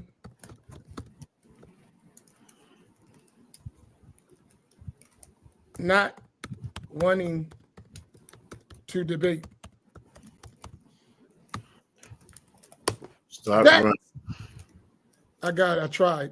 I probably spelled it all over the place, but let's see. Right? Stop running from a necessary discussion by claiming, not wanting to. What you tell him? Tell this guy. Somebody fix that and change it to not. Run it again. Stop running from a necessary discussion. By claiming not wanting to debate. So they're not spelled wrong. By claiming not. There you go. And this is important. Why do I say that? All right, don't debate. Let's talk about it. What's the difference from a debate and a discussion? Imam Naeem, you're the genius around here. What's the difference from a debate and a discussion? I put mine in all caps so it could really All right, let me put yours in all caps. Imam Naeem, come on, join me. Entertain me here. That's cap. What's the difference between a discussion and debate? A debate, each side has its own, standpoint that conflict with each other, and they present their points and they refute each other's points. The discussion is just putting the information out there, just engaging with each other. But my thing is, these people, they are talking, but they don't want to discuss or debate. But they still want to discuss it, just not with the ones who they're talking about. So here's my point. So the way out is to put the information out, poison the air, and then tell somebody don't fix the diseases I threw out there. Don't even talk about them. But you make everyone have a bad belief. And then you don't want that belief challenged. And so if we say, because even the word debate doesn't always have to be destructive. People debate all the time. There was no scholar among the great imams who didn't engage in debate. The Prophet sallallahu alaihi wasallam engaged in debate, but debate with manners, with behaviors, with listening, with, this is a debate. There's nothing wrong with it, right?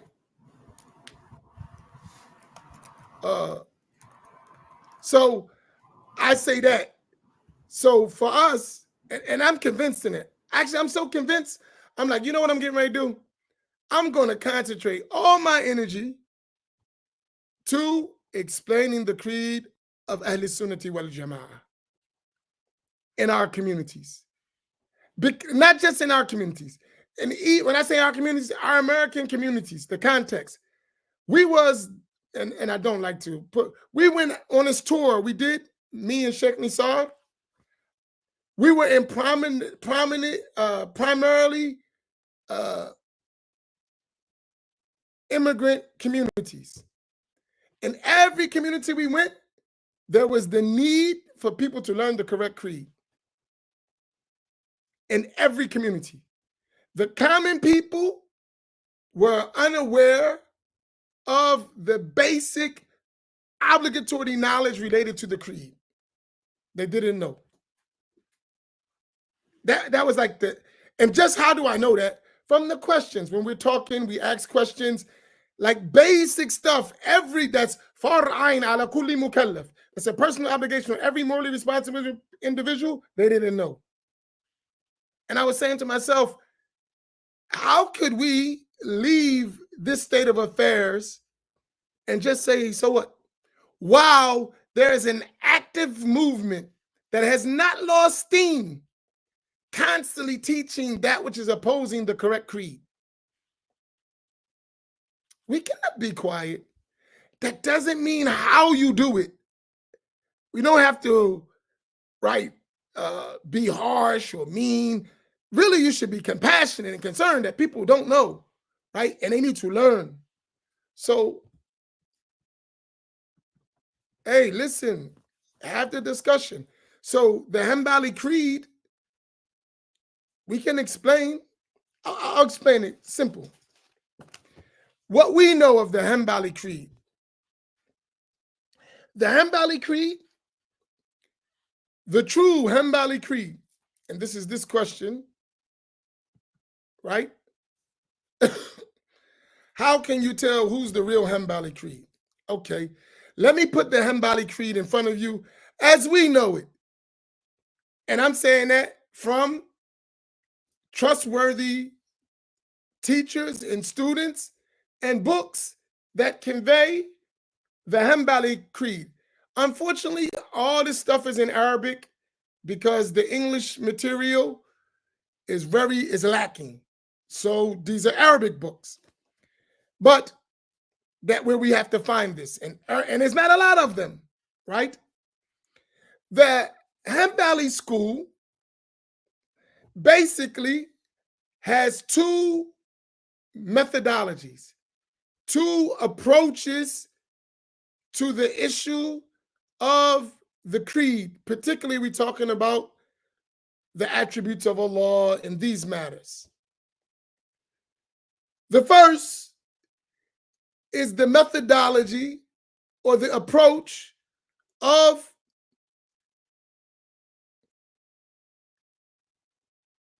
and the second approach is the approach of the mutakallimun, the scholars of Kalam among the Hanabila. So that's two approaches. If anyone studies the classical books of the Hanabila before the Wahhabi movement, right? And after the time of Ibn Taymiyyah and before the time of Ibn Taymiyyah. So you're going to take Ibn Taymiyyah, take him out, and just deal with the books of the scholars of the Hanbalis before him. You can consider them early Hanbalis. And then the Hanbalis who came after him, who weren't influenced by him, that's the latter Hanbalis. The earlier Hanbalis, they had the approach of the scholars of Hadith.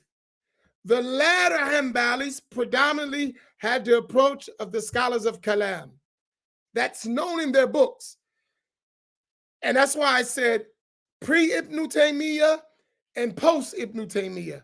When I say post, meaning those who weren't influenced by his approach, because Ibn Taymiyyah has his own approach. Whether you agree with it or not, it's not the approach of the Hanabila. Not the early Hanabila, nor definitely not the latter Hanabila, right? He has his own approach. And then after the latter Hanabila, with the development of the Saudi kingdom, which was the creedal issues, is the work of Muhammad ibn Abdul Wahhab, you're going to have another approach. So you have to understand all these things. And that early approach is what? It is the approach of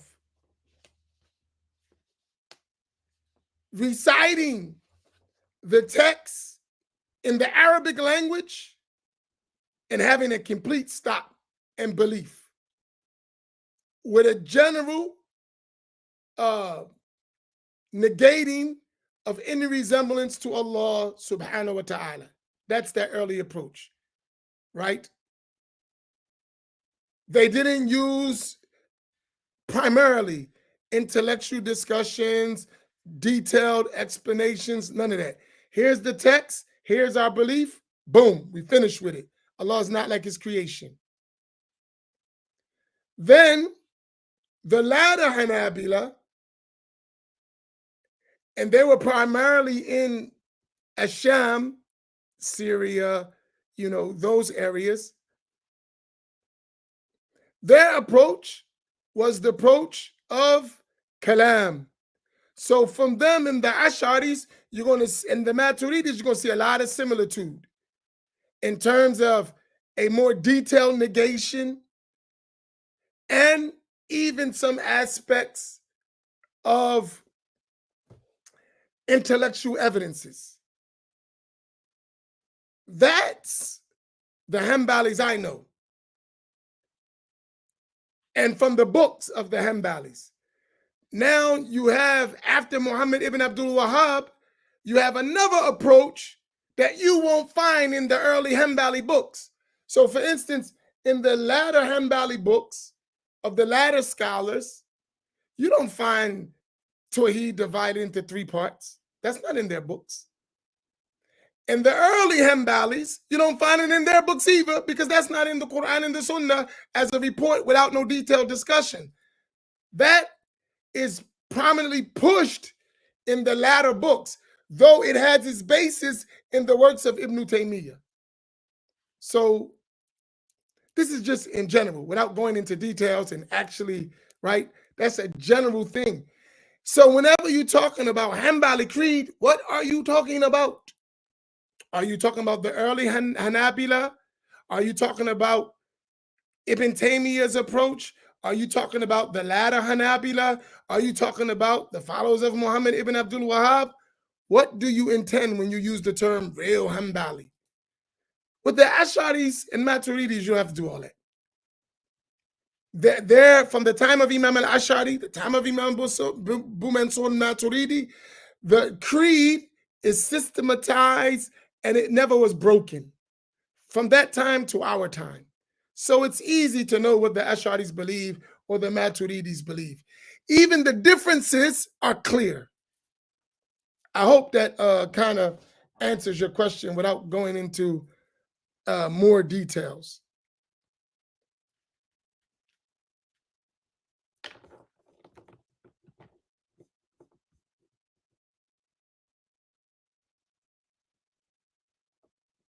Did we hit everything? I hit everything, right? I got all the questions, I think. This one, fear Allah, Ash'ari, Maturidi, Aqidah is falsehood. How can you ever have 2 different Aqidah that are correct? Which Aqidah is correct? Maturidi and Ash'ari. So this is a person who doesn't understand. So that's not a debate. Like, you just don't understand. You don't even understand what Ash'ari or Maturidi is. Like, I guarantee you this person, if you asked him, okay, no debate, bro. Let me fear Allah. Could you please tell me what Ash'ari and Maturidi is? I guarantee you he couldn't answer. Come on. Right? Without getting upset, without throwing bad names, just tell me what is Ash'ari or Maturidi Aqidah. Since you said it's false, tell me what it is. And I guarantee you this. You can look in the question. How can you even have 2 different Aqidahs? So that means you don't understand, right? So I don't even think we need to waste time with that. You don't understand. You should be, what I said earlier, you should ask, not make statements. Because Ash'ari and Maturidi are not 2 different Aqidahs. They're 2 different approaches to textual statements from the Quran and the Sunnah. It's not a different Aqidah. It's an approach to understand Aqidah. It's an approach. So you misunderstand. You don't even know what a Madhaahib is, right? So maybe, inshallah, if you're serious, whatever that name is, like, have a real discussion. You can do that like offline. You can hit us and we will talk to you, because it needs to be clarified. You don't understand. So you can't talk to someone who doesn't understand. You don't even know the subject. With all due respect. And how do I know you don't know the subject? By your question. No one has ever said that the Aqidah, Ash'ari and Maturidi are 2 different Aqidahs. No one has ever said that. Not even your Salafi teachers say that. Or Wahhabi teachers, or any learned person would not say that. Okay, I think we hit the mark. Did we cover everything? No, never, but we tried. One other thing we didn't cover, I think we were at $350. That's your job. You're the best fundraiser Yeah, around. don't even. That's cap. Cat. Yeah, so inshallah, we have about 10 more minutes, so hopefully we can round off and help us to reach this goal. We've closed, in the last few weeks. If you all noticed, we really haven't been pressing about it, and but we just hope that we can keep this up as a regular thing, to help us to achieve our goals, inshallah, because we have a couple trips coming up, and there are a couple people who reached out to me that this is very interesting. I traveled somewhere, and on the side, a lot of people were cheering for us. So I went to one community, and we were having a discussion, and so wherever we go now, it's like it's got to be a black imam, roundtable. Somebody has to mention something. I just can't be a regular person. Yeah, I've been checking you out, and one brother mentioned, he said, I'm very interested in this, this Ashari Aqidah, and this so happened that we're discussing it now. And I didn't mention this to Imam Naeem or Imam Amin, but people are interested in learning more because of the assault and the academic dishonesty that has been happening against these two madhahibs, in Aqidah. And as Imam Amin mentioned it, the rabbit hole goes deep in the dishonesty and the deliberate, changing and distorting books and, tampering with text. And it's really been dangerous, And so us coming behind and really discussing these issues of being on the forefront with it, people don't like it, but it's vital. It's very vital because this is about, Allah Azza wa Jal at the end of the day, and making sure that we probably understand who he is and how to believe in him so that we can properly worship him, because if we don't know who he is, how can we worship him, And you have to know all of these things that you learn in basic Ashari Aqidah. Even if he mentioned, Imam Amin mentioned some earlier, even, forget the titles. What do you understand? What are we talking about? What do we have to know? What shouldn't we be believing about Allah subhanahu wa ta'ala? That's what this is about. This is not about argumentation or trying to have any debates with anybody, but it's about clarifying things that have been, misconstrued over the years, and people have been having a deliberate assault on what has come down to us from the scholars, stemming from the time of the Salaf, stemming from the time of the Salaf, And so it's important that we keep these discussions going. And there are a couple places, as you all know, next month we'll be going to New Mexico, inshallah ta'ala. There are a couple pending things. There's a sister that reached out to me, and she mentioned that her imam wants us to come to Arizona. There's a community right in our backyard in Willingboro that we're looking into, and so these things, they cause, and to keep us free and to keep us independent and keep us with the ability to, do this work, is why we ask for these contributions, why we ask for modest contributions. And of course, when we ask you, we are asking you to help yourself. We are asking you to make an investment on your scale. Allah subhanahu wa ta'ala tells us in the Quran, وَمَا تُقَدِّمُوا لِأَنفُسِكُم مِّن خَيْرٍ تَجِدُوهُ عِندَ اللَّهِ, that whatever you put forth for yourselves, you will find it with Allah subhanahu wa ta'ala. So us making this request to you is giving you an opportunity to put something forth for your scale, which helps us in the dunya, helps you in the dunya, and helps all of us in the akhirah where we're going to need it. And so what we're really requesting is very minimal, $10, and everything is going up. So that might have to go up too. Everything is going up. I went to the store the other day, and a sandwich cost me about $9 or $10, that used to be like $5, you know what I'm saying? And I still get the same nourishment from it. It don't give me $4 more worth of fulfillment. You know what I'm saying? So yeah. So look at that. That's how we do it. Somebody matched it on the $30, Let's go. Let's go, champs. So now this turned into a little mini telethon. Imam Faheem, if I may, Yes. Go ahead. When you realize the value of something, you'll pay for it. Let me address our sisters. How many of our sisters have 30 pairs of shoes or more? Don't answer that. Just be honest with yourself. How many of our sisters have 30 pairs of shoes or more? Don't answer. Just be honest with yourself, right? When you think about that, ask yourself, why do I have 30 pairs of shoes? Would it be safe to say that you value the way you look? Would that be a safe? Among the reasons, would one of them be you value the way you look? The way you are presented to others, you value that, right? Hence, you spend on the shoes.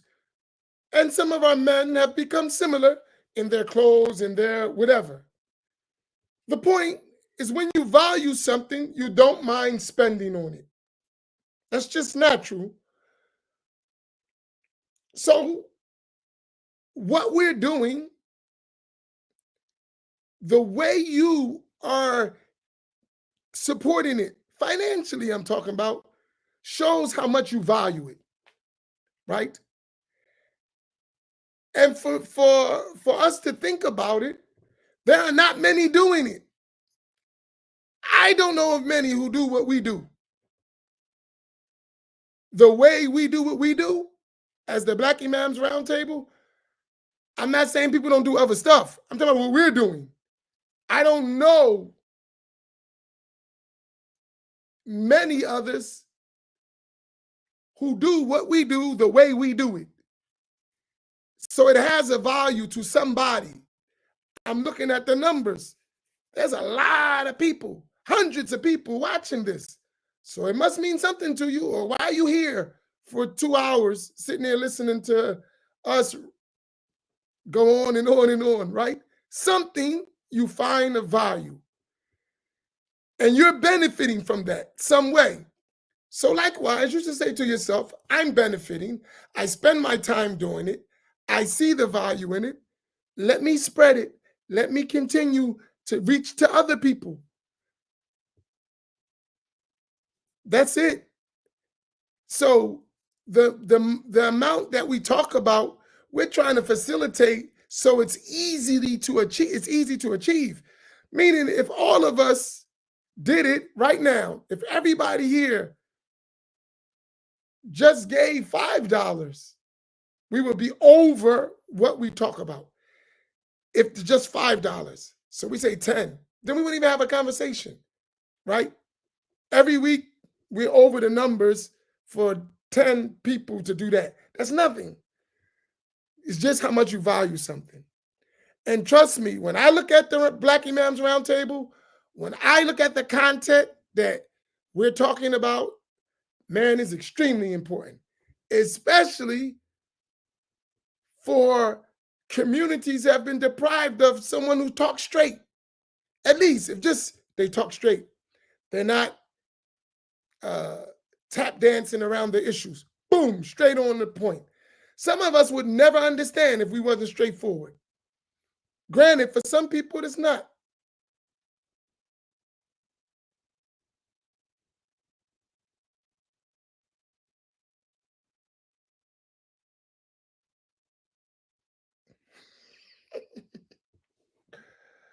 Oh my goodness. Don't do it, man. So what we're doing is to continue that work. I don't know no one who does what we do, nonprofit organizations, except that they have to raise money.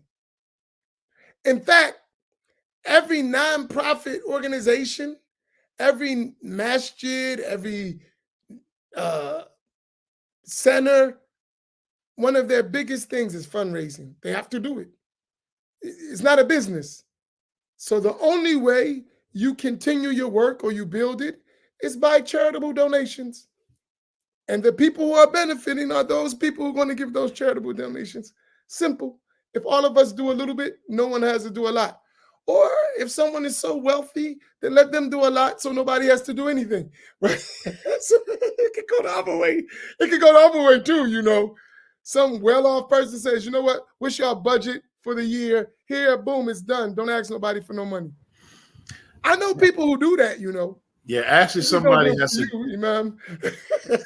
suggested that to us, and if they watching and they know who they are, we waiting for that. Yeah, that's that easy.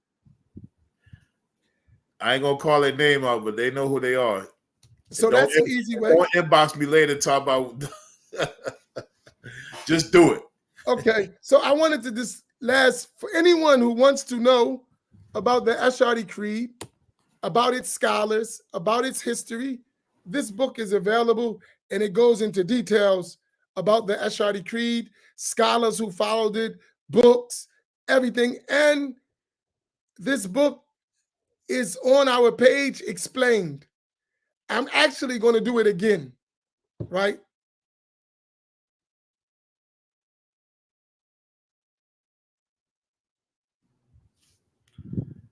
Don't do it. I looked him up online. He's an odorless, gasless, what they call it. Yeah. Which is like, Imam is looking. He's like DMX. He's gasless and he's odorless. Apparently, there's some listening deficiencies or comprehension problems. Please don't do it. Don't do it. Hey, you lucky they calling me back. I will see you. Now it's stuff right. Now, what's his name? Nitric. Hey, we can talk offline. Long as you're not, you know, if you're serious, we can talk. I don't mind. I like talking about Aqidah. So we can talk and talk and talk. I love it. And I don't doubt you may just not understand. So therefore, you need a conversation. We just can't have it here because they won't let me. Because they doubting you. He's an odorless and colorless gas. He has no substance. That's what that means, nitric? Oxide, yeah.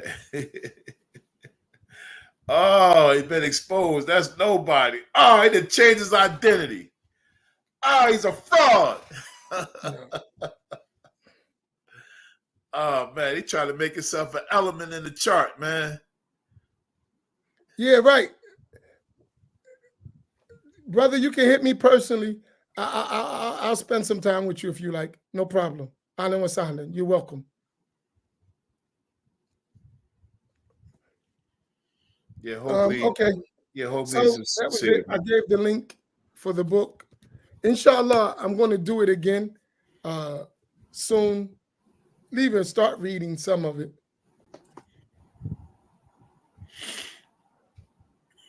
Tell you, we closing out. Any last questions that are real questions, not debates or would be debates?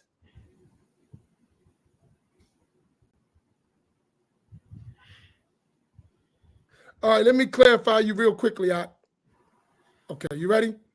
Quickly, nice, because you said it real quickly and you're persistent. All right, listen. It's going to cost you too, right? Let me explain it to you, right? Imam Abu Mansur al-Maturidi, that's the Maturidi Madhaahib. He's the Imam who laid out the foundation. Imam al-Ash'ari, right?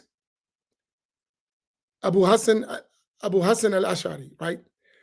What they did is they looked at the Quran, the Sunnah, the consensus of the Muslim nation on issues of the creed. They looked at the texts that conveyed the issues. Some of those texts were explicit and clear. Therefore, there is an agreement. Then some of those texts could bear multiple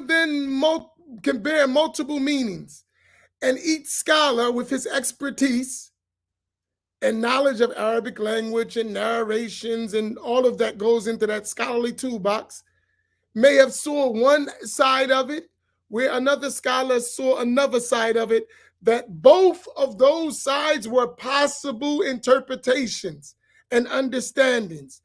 and they followed one and another. The creed is the same, but in detail issues that could bear possible different interpretations, they may have different, which the Sahaba did that. That's not something strange, right? That's not something strange. Even scholars who differed from the Ash'aris and Maturidis, like some Hanabila, they had the same issue. Not every scholar agrees in everything, right? Do you follow my point? So it's not a difference of Aqidah. It's a different approach to certain issues within the broad subject of Aqidah. And those issues between the Maturidis and the Ash'aris are less than 10. And the scholars explain them as terminology differences of understanding, how you understand certain terms. That's it. Is that clear?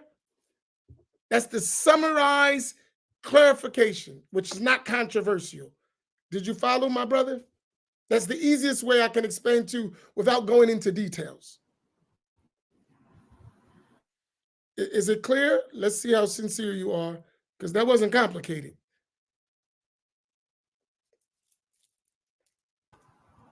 So it's not an either or. Sometimes you have issues that can bear more than one possibility, and scholars, due to their approach to the issue, may disagree in terms of which is more probable than the other. Simple. That's the easiest way I can explain it. That was nice, right? Not hard. Yeah, it looks like he may have dissipated. No, he's coming back with a new question, right? You know, odorless gases, they like dissipate. I didn't see. Dissipate in the air. Free Palestine had a question. This it go through? I didn't see, Habibi. What is he talking about? It's a question. Hopefully, he's talking about a payment. This it go through. I don't know. Maybe he's talking about this. Maybe try to send a payment. Oh, okay. Inshallah, I would.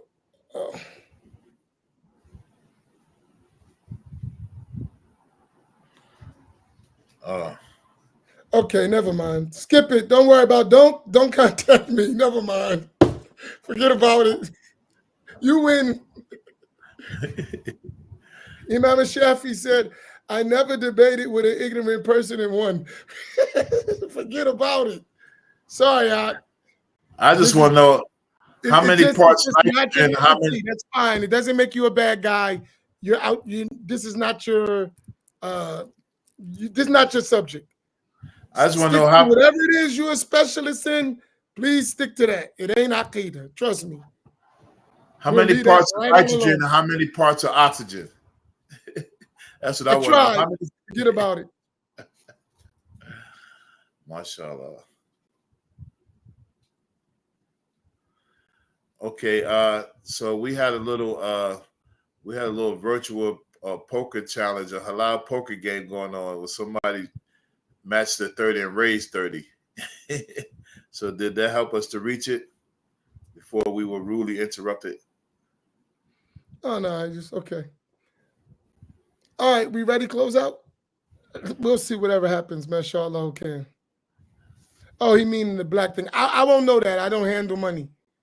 So any money discrepancy is not my fault, right? I don't do anything with the money. We'll find out, inshallah. May Allah reward you.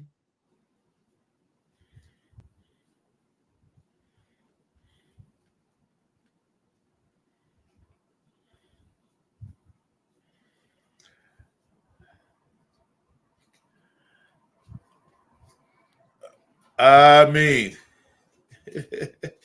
Oh, you know that means, hey, that's merciful. He said, may Allah guide me and you. Where we come from, may Allah break your back. He's a nice guy. MashaAllah. He wants you to be guided. But where we come from, you get a broken back dua. Like, yeah. May Allah break your back. You're a nice guy. He must be from the other side of the pond somewhere. They want your spine disassembled, man. Hey, one time, I don't know who was that. One of the teachers, I forget who it was. Someone made one of those doors for him. He was like, "Man, why you gotta hurt me so bad? Couldn't you like break a finger? Why you gotta break my back?" Have me incapacitated. There, can I have at least a bruised soldier or a rotator cuff? Man, why you gotta break my back? Why you gotta be so harsh? Is that what you learned? Can you make dua that at least my ribs is bruised or something, or my liver ruptured? Damn, you want my back broke? Torn ACL? Why you gotta break my back? Yeah, man. Oh my goodness. Is the world we live in.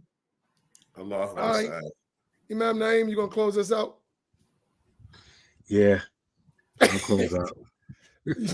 Yeah. There's no liquor in the store. We gotta go with you. You know what this reminds me of real quick before we close out? I don't know if any of y'all ever heard of this, but a long time ago, I read in some sociologist book or psychologist book that this sociologist or psychologist conducted his own experiment.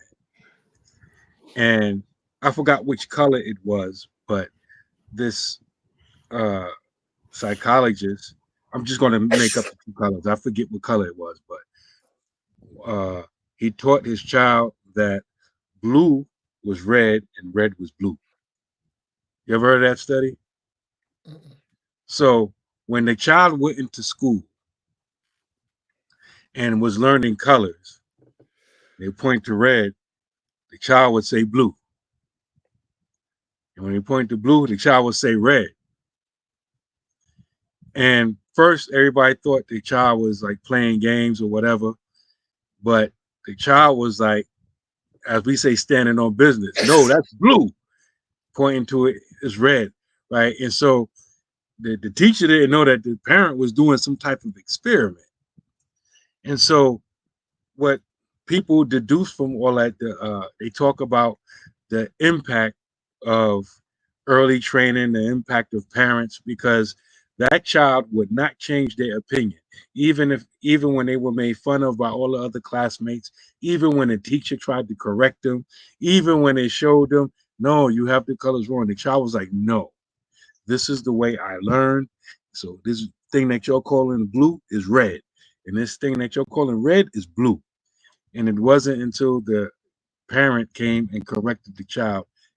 So it was a big study that they put in the books. When I look at our situation, right, I see something similar going on. We come into Islam here, right? This is why Imam Amin is always talking about Islam globally and historically. We're stuck in our context right now where people are telling us that Tawheed is Tawheed al-Rububiyyah, Tawheed al-Uluhiyyah, and Tawheed al-Asma wa Sifat, and the definitions that they give along with that, with those things. And so this was the introduction for a lot of us. So for most of us, it don't matter how many scholars from the past were Ashari and Maturidi and didn't have this understanding. A lot of us will not budge from that because this is what we were taught from the beginning. And when someone is taught like that in their infant stages, it's hard to get them out of that. So you're going to get a lot of pushback. So we should expect that in doing our work. And so I also wanted to say before I close out that a lot of us, we have to really strengthen and pay attention to our listening skills. A lot of us, we really don't listen too good. We're like that person. You ever go to the movies with someone and you go to the movies and you're sitting there, you're watching the preview and stuff.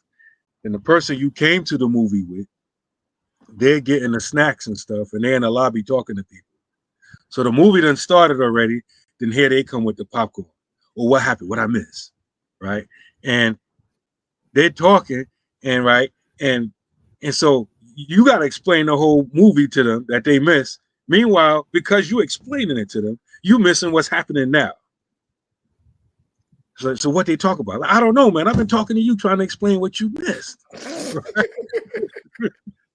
Right? So a lot of us, our listening skills are like that. Like we come into these classes, we miss the beginning of it, right? So a lot of things that was explained already, we come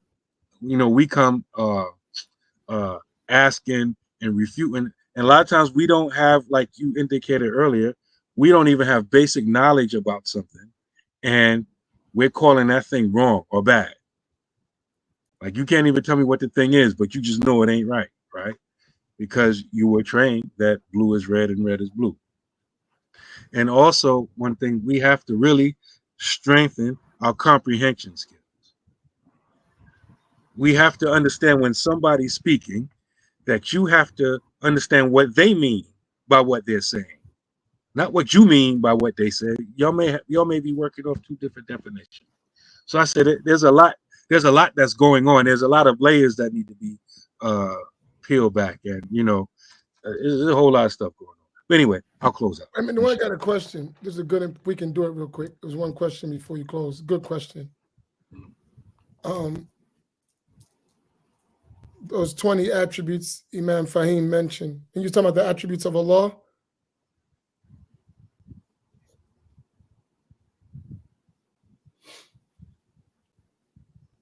You want to run them real quick, Imam Faheem, or you want me to do it? You do it.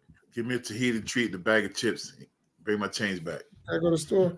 So those 20 attributes that the Ash'ari and Maturidi scholars mention in their books, mainly the Ash'ari scholars, because the Maturidis used the same attributes, but they also sometimes explain a little different. That Allah is attributed with existence.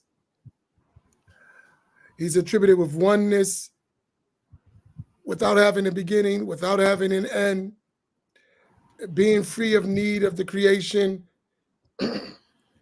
not resembling the creation, knowledge, power, will, life, knowledge, hearing, sight. And all of those 7 attributes, they mention that Allah hears, He sees, He's alive, He has power, He wills, He knows, and He speaks. That's it. Those are the 20 attributes.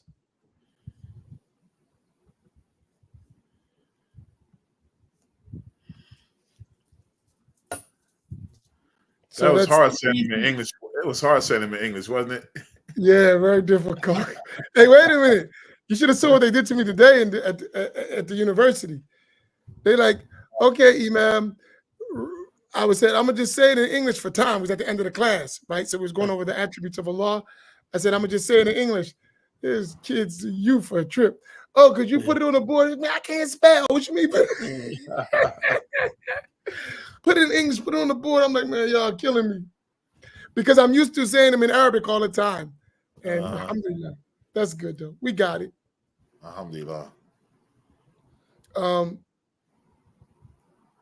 And for all those, listen, I want to say this because I should say this. It's important.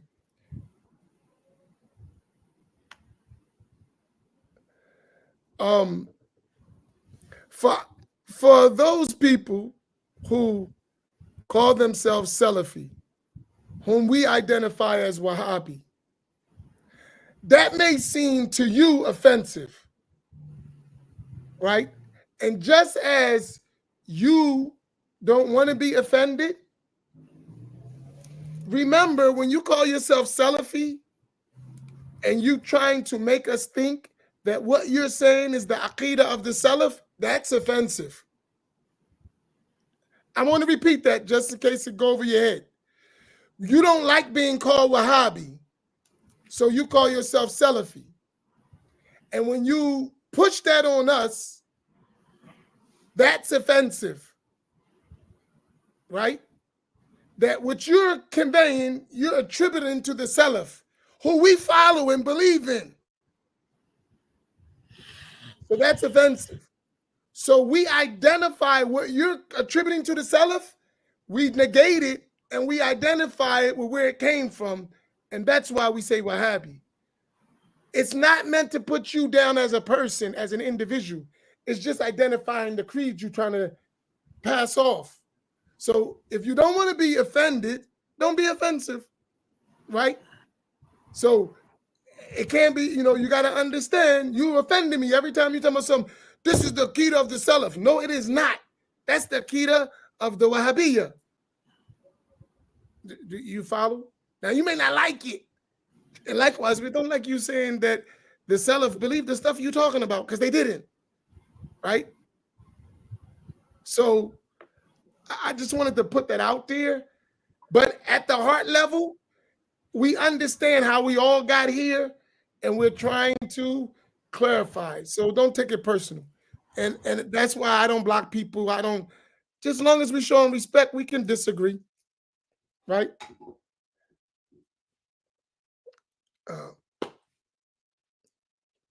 And for those others, those Sunnis, why are you saying Wahhabi? Why are you letting people spread beliefs that contradict the belief of the Salaf, and you know it?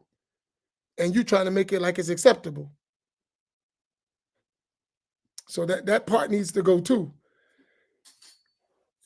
They call that passive aggressiveness. Passive aggression. You act like you ain't throwing stones and you throwing boulders. He's supposed to be on outside, but we keep getting hit with the boulders. Yeah.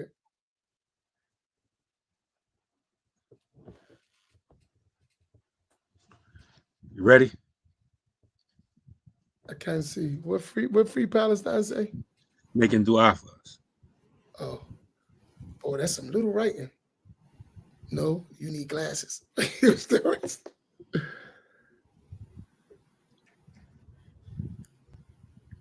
Okay, go ahead, Imam. Take us home.